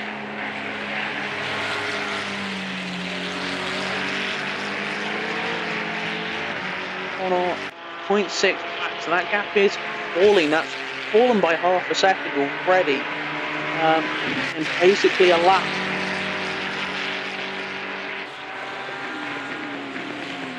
Now I know that Stephen on the BRT team did say that Brian was trying to hold on to his tyres, which is why the gap came down slightly, but he's getting things all kinds of sideways as he's coming on to the start-finish straight, which is going to lose him but a little bit of time. It's now down to 0.5 seconds as they come down to turn 1. Is Consett going to have a look? Is he going to try and get into his mirrors? I think it's getting into the mirrors, getting a little bit worried. That was a low percentage move, and well done by Ritz for seeing that coming, because you could have turned in on that. McLaren so easily as it came up the inside. So very heads-up driving from both of these cars. As that will have lost a chunk of time. That gap's now gone back out for almost a second. But we did see a little bit of a lock-up as they went over the sausage curbs. As Ritz runs wide through that chicane. A lot of people are finding the gravel on the exit there. To some degree, I'm glad they don't do debris and track dendritis getting kicked up quite as much as would normally be kicked up, because that would be a lot of gravel being dragged onto the circuit at that corner.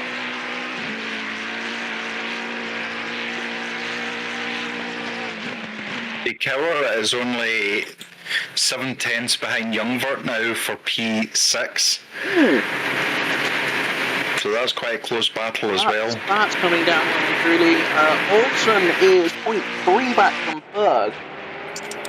Let's see what's going on here. Is that Berg who's now got past and is running away? That might be Berg just running away from Olsen, unfortunately. Looks like we may have missed that one because that gap is just stretching out. The Gamma down in 15th is hovering around half a second behind Brady. That gap looks like it might be going down. Let's see what's going on here. What have we got? That looks fairly even through there.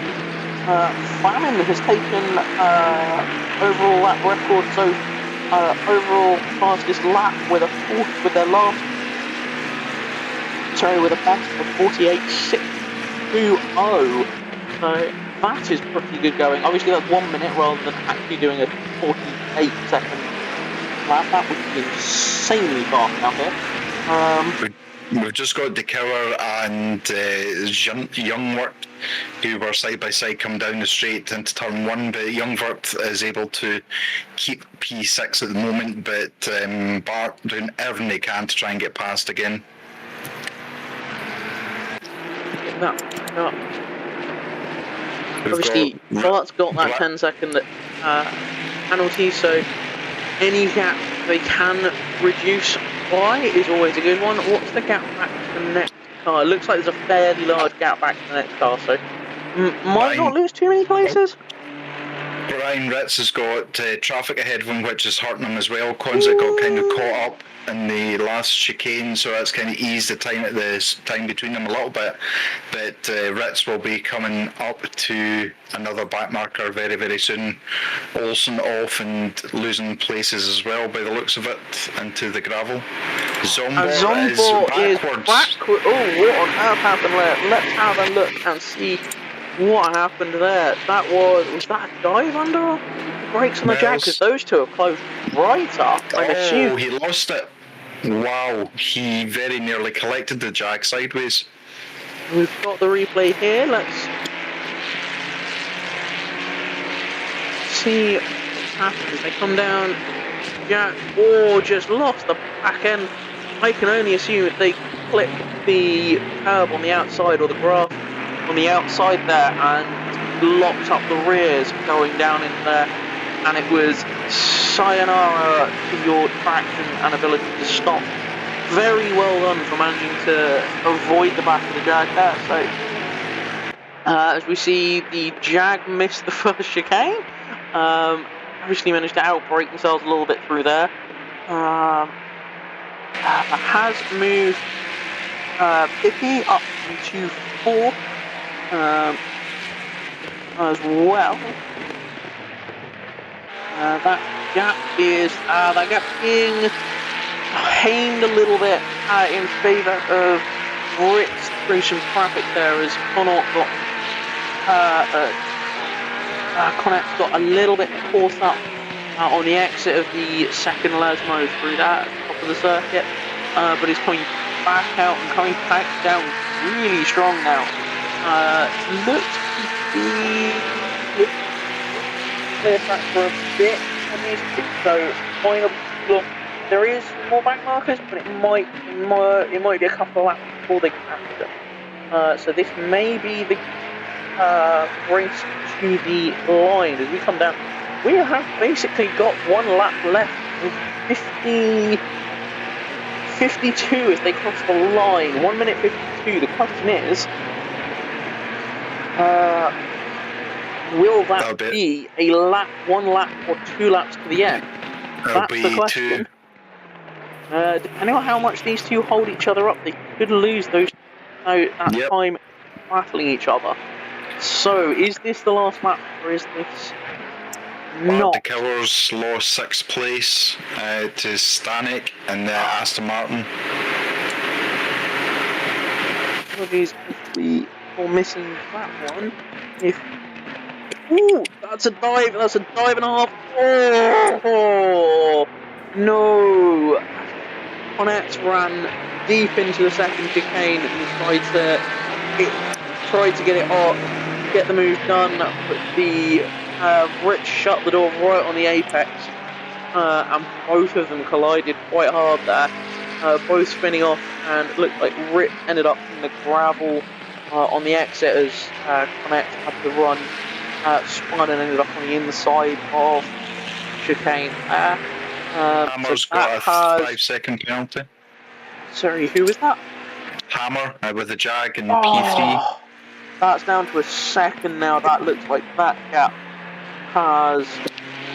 Where's that going to drop them? That looks like that's going to drop them down to 5th. Yep. At the end of this one. What was that for? The Jag, it was not anticipating the McLaren to be going slower than usual on taps and spins. Fair enough.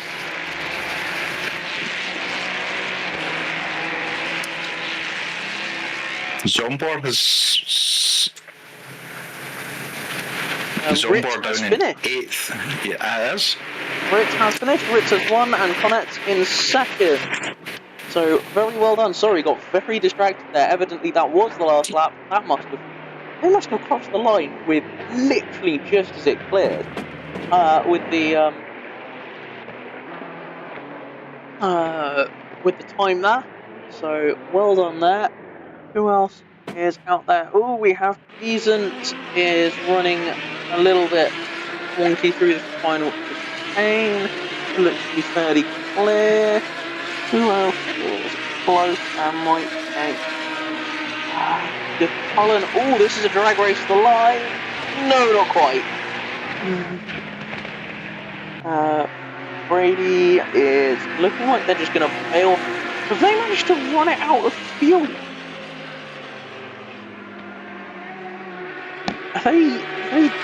They just failed for the pits right at the end there. They pushed the line, but I wonder whether they ended up running that a little too long on fuel. As we have Ogden is as yet to finish, and Venter is also just coming around to finish now, and Ogden will come through last across the line, but not last. Overall, they finish. Looks like they'll finish 28. So that's pretty good going.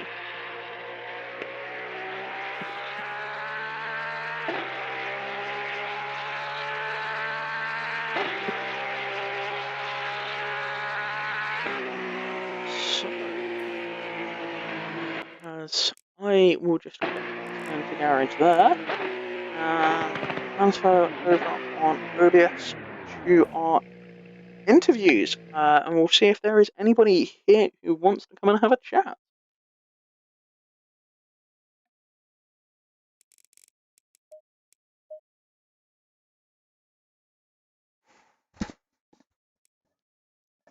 Oh, that was an exciting race.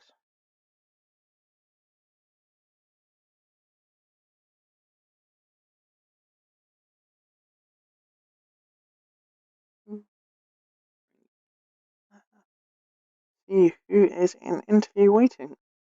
You still there, Mac?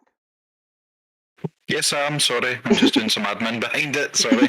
No, that's fine. You know what we managed to forget to do, which was driver of the day. That was so much going on at once, we managed to forget it.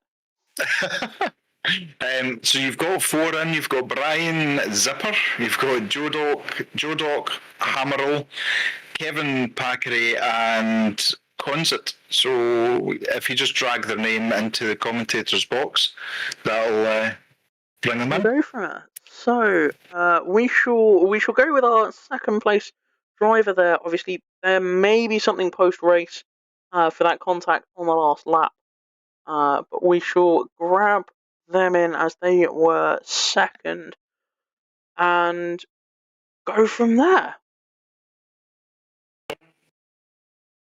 Hello. Good evening. Or Good evening. good afternoon from wherever you are in the world. I'm from Austria and it's evening here. Well done. Fantastic. So we saw you in the McLaren there. Crossed the line in second. Very well done for that. How Thank you. was that for you? How was that race pan out for you? Honestly, it was very pressuring because I was very surprised on how fast all the drivers are because I was like below the limit and I started in P7. Then at the start, before me, all hell broke loose. And I suddenly was second, and the first place had a drive-through penalty. So I was first, but then I just exploded on the sausage curbs in Ascari, unfortunately. Lost a couple of places, went in the pits, came out behind Brian Zipper, or Brian Ritz, however he is called now. And we had such an intense battle, and unfortunately, in the end, I wasn't able to overtake him. But yeah, it was an amazing race.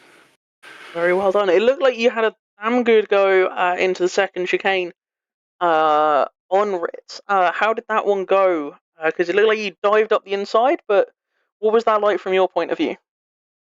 I really didn't plan to overtake him there, but I knew it was either the last or the second last lap, and I wanted to stay as close as possible at his back before the straight again to try into Ascari or into Parabolica.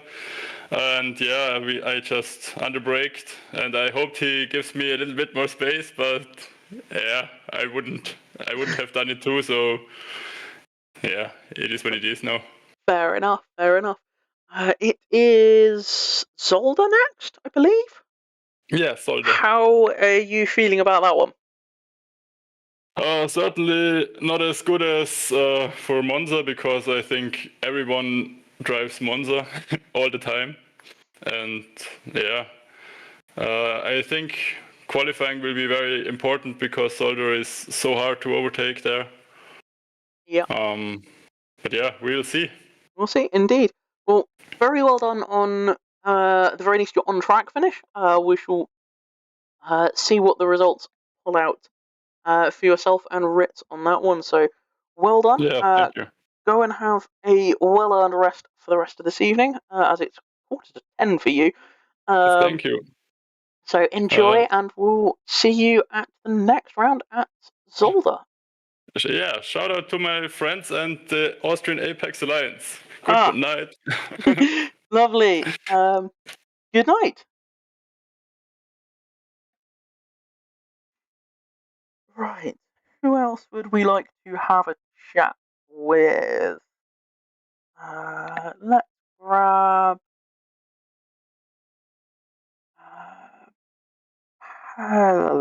Kevin in. We'll drag you in. Good evening. Hello. Hello. Hello.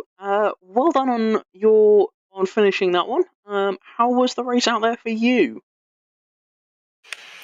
Well, it was an absolute disaster. Not to put too fine a point on it. Fair enough. What happened? Yeah, so qualifying was an absolute joy. I set a personal best on my first run. I set a personal best on my second run. I was like third. I was like, this is amazing. Yeah. And then on the warm-up lap, I was looking at the leader and judging my position off that, not actually paying attention to the position marker. so got a DT for that. Ah. Because I was basing my distance off the distance of the car in front of me rather than the marker. I think a couple of us got caught out by that. And then turn one, that ballast, it makes a huge difference on how the car doesn't stop. Oh yeah, it's yeah, basically what did you end up being added for yours? 42, I think it was, Ooh. or something of that caliber. And I don't think I've ever, like, the car is just it's completely different to Yeah, drive. it's like having an extra half a tank of fuel sat there Yeah, in the car. yeah. So suddenly, if you're running I mean it's a half-hour stint roughly, so you're essentially starting when you weren't expecting to with an entire tank of fuel rather than half a tank. And yes, Yeah, that does make quite the difference when you slam on the brakes for the first time and go, I'm not stopping. you're not stopping, and the car in front of you just gets bigger and bigger, and you're like, "Oh, this is gonna be bad news." And and then I think then it was a case of not really looking at the traffic around me. So I think my rejoin wasn't the greatest as well. And I thought, well, in the end, at least I had one objective met. I finished the race. So I guess that's a win. But I had some technical trouble with my setup as well. So I was barreling down the back straight, and my monitor turned off for like a second and a half, and that put me in the wall. And green, orange, and black flag to get some repairs done. And I think I had 4 or 5 trips to the pits. It was really the pits. Oh, that's such a shame. In fact, I can confirm you managed to run through the pit lane 5 times over the course of that race. So Yeah, and I I think mean, well done. I've seen a number of people who have had races like that. I've had them like that, and yeah, it basically becomes finishing. And I've seen so many people just end up going and rage quitting because it's all gone wrong for them. So very, very well done for sticking with it and getting through, and starting and managing to get to the end. Next round, I sorry, just want carry to on. hold my hand up and say, the driving standards are not what I want. This is why I'm here to get better. And I'll take it a bit safer on the next race. Fair enough. Well, I mean, well done for putting your hands up for that one. Next round is Zolda. How do you feel about that one? Well, considering that I was 2 seconds off the cutoff time for all the previous races, and then all of a sudden I was significantly faster than the cutoff time for this race, Zolder's going to be a bit of a toss-up. The McLaren through the slow corners could be a bit tricky. Fair enough. Fair enough. Well, very well done on finishing. Just for how badly it sounds like it went for you, I genuinely would love to give you a hug and go, it's hopefully going to be better at the next one. So very well done, and we'll see. Was there anybody you wanted to shout out to whilst we're here? I don't know who might be watching for you. No, it's fine. It Fair just enough. Then at which point, go and grab yourself a well-earned break, and we shall catch you at Zolder. Enjoy the rest of your evening / night / day. fantastic. Thanks very much. Right, Mac, I think it's your turn. Okay, let's bring Brian in, Mr. P1. We meet again. We meet again. How are you, Mr. Ritz? Very good, thank you. How are you? I'm doing very well. Huge congratulations on P1. I take it the race went the way you hoped it did? I was really surprised this one. Yeah, because I said last week the Monza is really not my favorite track, and I really struggle a lot there. So, man, I think lucky again. But we should make this a weekly thing, yeah? At one point, we actually thought you were going to end up with a 1-2 again for finishing, but unfortunately, Bart had a few issues and things like that, so it wasn't to be. But yeah, I mean, the Aston's not the strongest round there, neither is the 296. So the fact that some would say maybe fortunate, but you have to still be consistent. Near the end, Consett was catching you, and your team manager, I don't know if it's Stephen, had said in the YouTube chat that you were kind of looking after your tyres, but we saw you sideways coming out of a few corners. Were you then having to push harder than you wanted to? Yeah, it actually, I'm gonna correct you or otherwise we're gonna have a little bit of a fight. But it was Christian. No. Christian is a team. Oh, Christian, right? So yeah, but it's at one point I was just trying to try my best and just raise my pace and not push too hard. And then I was always looking at the times, and I saw Consett coming closer, and I thought, oh man. So I had to push a little bit more, and then when he came in within 1 second, I was trying really hard to get him off me, and then too bad, because we had a little chat before. But too bad he crashed in the last lap. Otherwise it would have been a great battle. But I think for you guys and for the viewers, this was a more enjoyable race than last week. Yeah, it was so competitive, and we didn't have a red flag at the start either, which is amazing for Monza. It's just you're almost guaranteed there's a torpedo coming down with your name on it at times. But yeah, and we did speak to Consett, who absolutely held his hands up and said he just outbraked himself, and he knew he had to fight to try and stay on the back of your bumper. So again, that's a bit of a compliment to you that you were driving fast but consistent as well. Are you looking forward to Zolder? Yeah, really looking forward. Excellent. I hope next week is going to be a clear week and a lot of sunshine and don't rain. But I think we will be lucky. Yeah, absolutely. Does that add something to your mindset about the weather? Because obviously now we're taking live weather results of the day before of what's happening in the track. So is that in the back of your mind at all when you're practicing or when you're coming up to the race time? Yeah, I will always try to practice, and mostly it is in the dry, but in the wet it's always a struggle for me. I don't really train in the wet, and I don't really like it, so I try to stay away from it. But if it rains, and then we will see what we get. But another P1, so I think the points will stack up a little bit. Yep. I think we should really speak to your team manager about, are you on a win per race, or, are they totaling up your wins at the end of the season? And, a little present for you, but huge congratulations to you, Brian. Well deserved. That's 2 in a row. You're setting high standards now, so we'll look forward to Zolder and see how you get on. Thank you, guys. I hope to be here next week again. Excellent. Take care, Brian. Thank you very much. Okay, bye. Bye-bye. Right, let's speak to Mr. Zomber. I hope I said your name. Is that your name? Is that correct? How I pronounce your name? Yes, my name is Jombor. Jombor, that's even better. Yes, that's correct. Beautiful. You had a bit of the start looked really good for you, and then things just kind of didn't go your way afterwards. Are you disappointed where you ended up?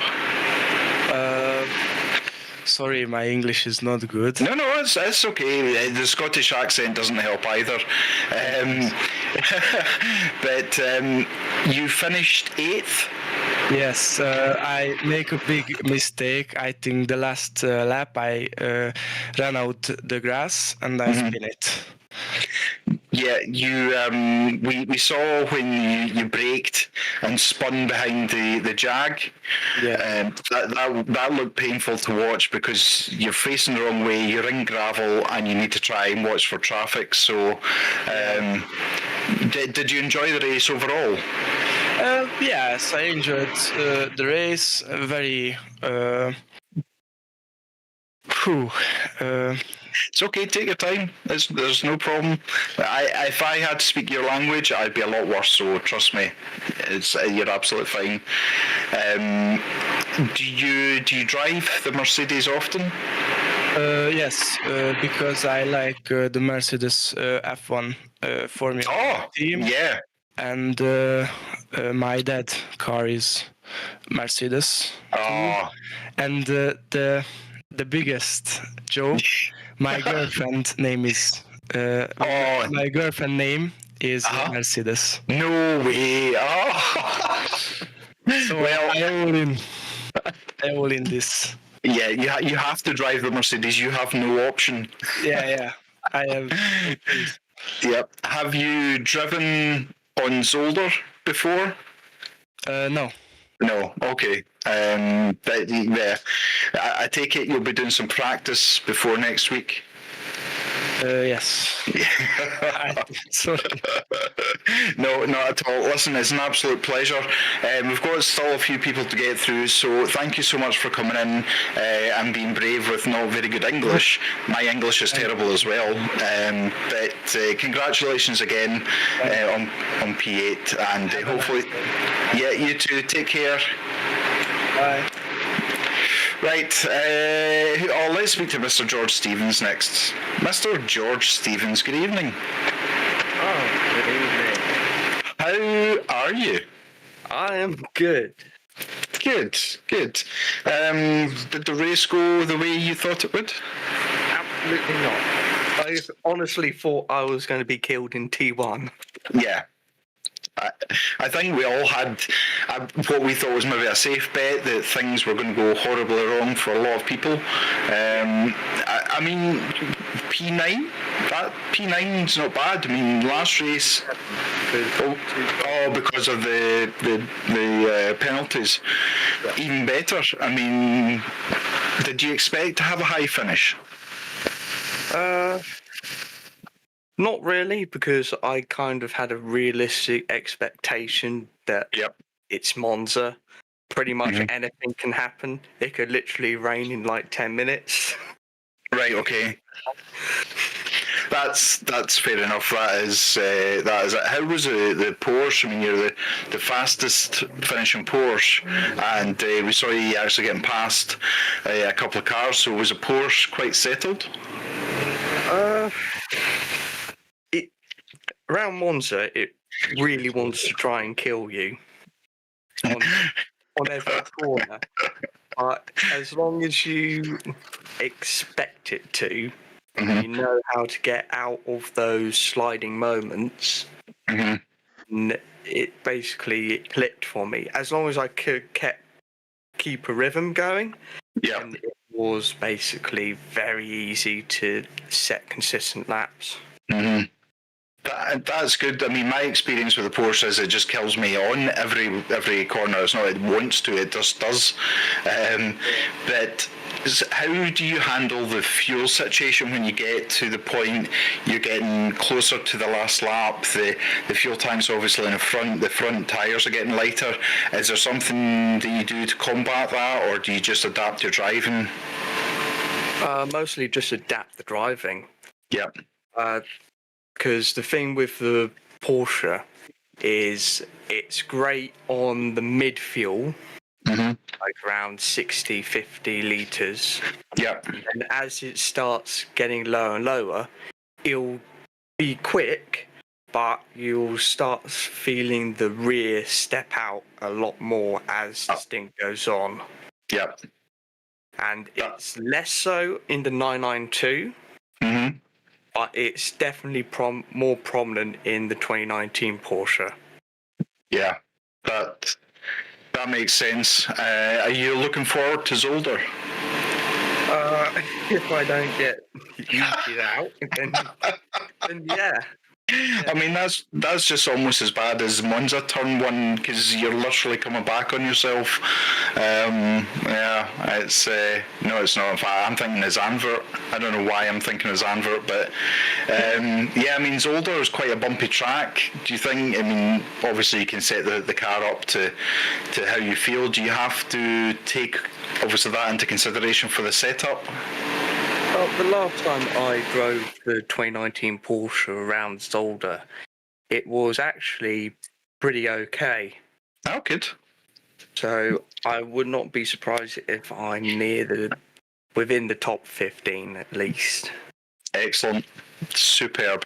Right, okay, go and dry yourself off and get a cool drink. And You think my cup of tea, a well-deserved cup of tea. Exactly. Another top 10 finish.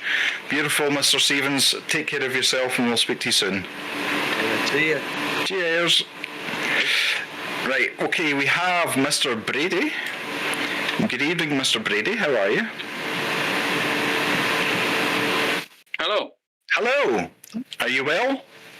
I am well. You're incredibly quiet for a Scotsman. Wait a minute. Let me see if I can louder. That's Is that better? That's absolutely perfect. How's it going?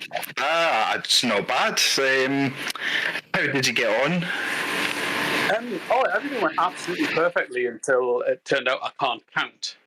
I set I mentioned it in the chat. I set personal best in my first quali out, then I set another one in my second quali out, thereby giving myself 30 odd kilos of ballast, which I've never driven with. So it was like, okay, this is new. And then and in the whole line of joyous excitement, I miscalculated my fuel. So I got I was about 15 minutes left, and I turned it onto the most fuel efficient map. So can I finish it? Can I finish it? 1 lap to go. Wasn't happening. So oh no! Pull in for like 1.5 liters of fuel. Oh no! and then as revenge for me telling people to use the speed limiter in the pits, Zeta specifically, I apologise. I got a sped in the pits and got a 30-second stop go. So no! Punished by the racing gods, basically. Yeah, I know. Sometimes it's not one thing that happens to you, it's about 6 things that happen. And you're like, why? Why me? What have I done? I mean, let's take a win from everything. The fact that, you're setting personal bests, which is not easy to do when you know that there's, people commentating on you, there's people stewarding you, there's, loads of other people on the track as well. So, were you comfortable when you were setting it, or did you know you were pushing it as hard as you could? I honestly wasn't trying to go too fast because I thought, if I do what I'd normally do, I'll come in like 149 something, and that'll put me mid pack for the qualifying, and then that'll be fine. And then I just saw the splits come up, and I thought, this is fast. I might be causing problems for myself. But it really just felt quite smooth. It was like half a second faster than I've ever managed to get it around the track. That's amazing. That is really, really good. Very quickly, a bizarre thing. So Toga Esports are launching a new livery for our team, and they decided just to do a couple of laps to record replay, and I actually set my personal best when I wasn't even thinking about it. And I'm like, how does this happen? I'm not even pushing. I mean, at one point you were really quite far up the pecking order. You could have had a good finish if it wasn't for your unfortunate misfortunes. Did you enjoy the race apart from those things? Oh, I enjoyed the race, including those things. I mean, a lot of people. I'm an old man. I'm 49, so I'm here to enjoy it. I'm not expecting to win. That's the fact that I think I was running at 14th at one point. You were, and I was aghast. Is the words, I think, and then so no, it was great fun. I very much enjoyed it. I'm terrified at Suzuka, but I was quite confident and happy at Monza. Good, excellent. Well, from a 46-year-old, congratulations. We've got to keep the side up here as geriatrics in comparison to some of these young people. Right. Are you looking forward to Zolder?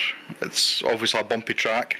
Yeah, Zolder. I've driven a fair bit, so I wouldn't say confident, but I'm looking forward to it. It's the last one, and it's just a matter of getting everything right this time.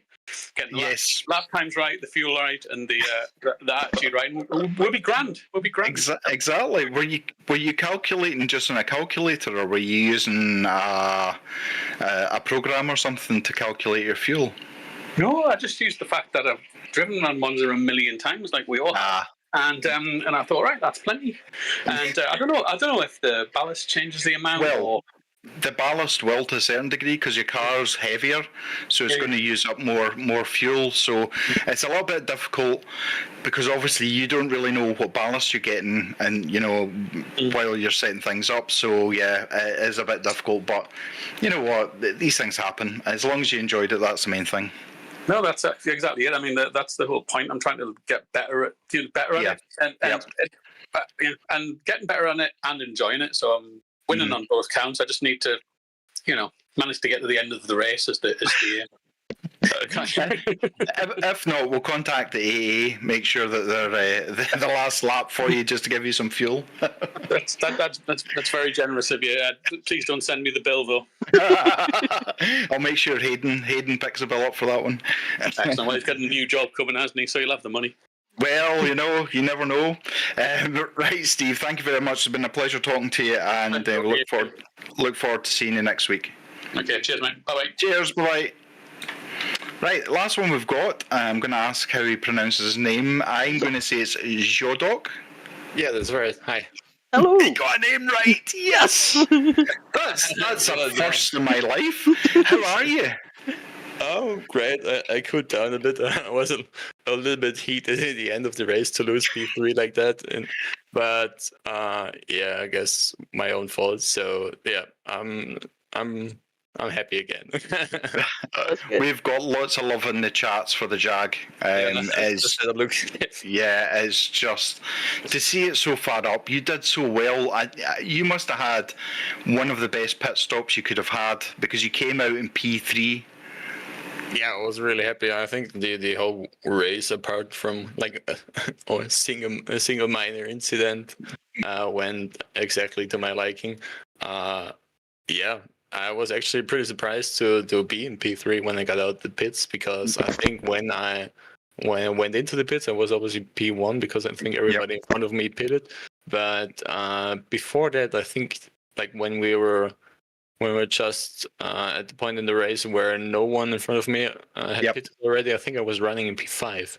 And I was actually kind of confused when I came out of the pits, because like I didn't know if like there was a crash or something, or if like, they would catch me in a crazy fast pace. So just like going down the circuit and then like kind of no man's land, and then I saw the other guys coming closer. And then I had my trouble with the back markers. Crazy race, but. Yeah, still a good one. Oh, absolutely. Can you talk us through the last chicane when you saw Zombor going sideways, almost collecting the back of your car? Yeah. So, I was actually almost shit myself. No, I mean, I just saw that he missed his breaking point. I saw that in the mirror, and then I wasn't sure if I wanted to move aside, and then I was like scared that he would have like the same idea. So we would both move in the same direction, and I thought I'd just like stay on my line and hope he'll just moves out the way, which he did, to my luck. And after that I was like I think pretty safe in my P3 spot, but I obviously had that possible penalty hanging above my head. I think, I don't know, it was just bad luck. I was pretty heated in the moment because I was I think I forgot his name, but it doesn't matter anyway. I just was like catching up to P25 very slowly, and I think we kept like a pretty similar pace for like 6 laps or so. And we had like a constant gap of probably, I think it was 0.8 on average around the whole course. And I know the rules, so he's not obliged to like let me by if I'm not beneath 0.4. But like I didn't expect this at all because I qualified in P19 today, and I had no expectations to run on a podium spot, and I got pretty nervous because I was thinking about like what's my best move here? Do I fully push and get close to him, or just like do I hope for him to have like the to be so nice to me and just move over? And like I think after 6 laps or so, he caught up to P24, and then they started tangling, and then I just like started watching them because I tried to just avoid both of them, obviously. And then I'm not even sure if they made contact in the second chicane or not, but yeah. So I just like tried to avoid one car, and by avoiding the first car, I hit the second one, and then I got my penalty, which is fine. It was just like a little bit annoying to lose P3 like that, but I'm proud on the race. So absolutely, it is what it is. I understand because I've been there where you don't expect to be lofty heights of P3 and things like that, and then all of a sudden you're there's back markers. How do I deal with this? Normally I'm the one getting back marked or whatever it is. So whatever made you choose the Jag? Did you lose a bet?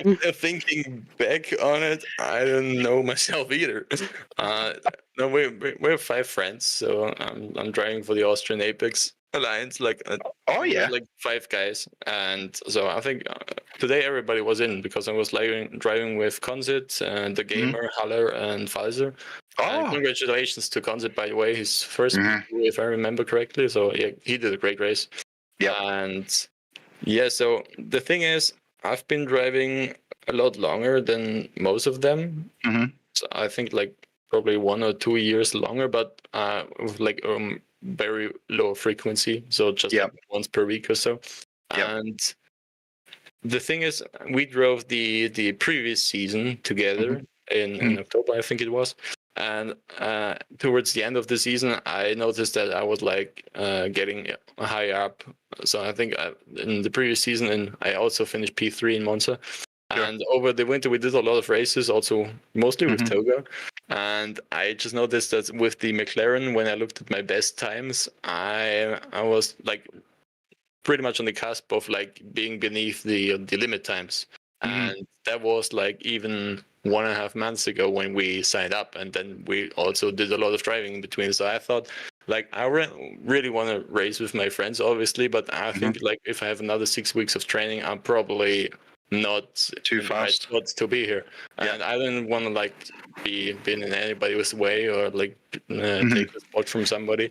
And I thought like, what's the fairest the fairest way to do it? And I thought I'd just like pick a slower car.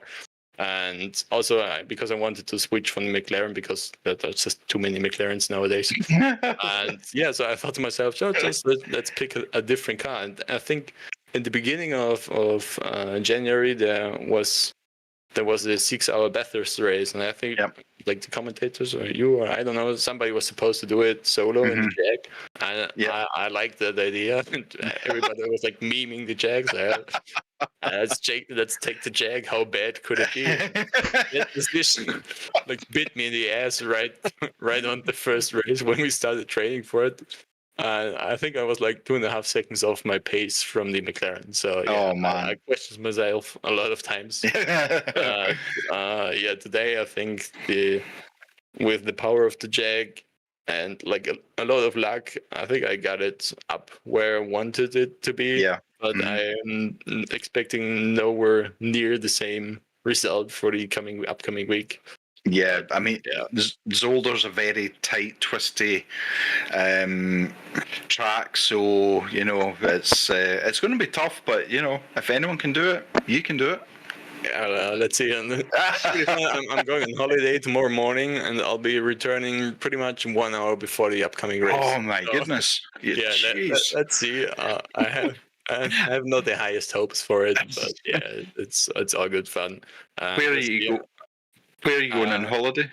To the western part of Austria, visiting my family, and also spend one day in Zurich, and then we'll do. It's kind of a road trip all around Austria, Switzerland, and the southern part of Germany. So, amazing! Sounds great. Right, go and enjoy your holiday, and we look forward to seeing you next week. All right, have a good one, guys. Cheers. You too. Cheers. Thanks. Cheers. Bye-bye. Bye. Right, well, that is us. So I'm going to say thank you, and I'm going to let Zita close out the show. Thank you for all the love and support, and very well done to Zita for Into the Frying Pan, basically. So, look forward to seeing you. We're going to have Ollie and Ches on tomorrow night for the Porsche Cup, I believe, and I will be back on Saturday with the Mini Endurance, and then we have got Ches commentating on a driver swap because myself and Hayden are teamed up for the driver swap.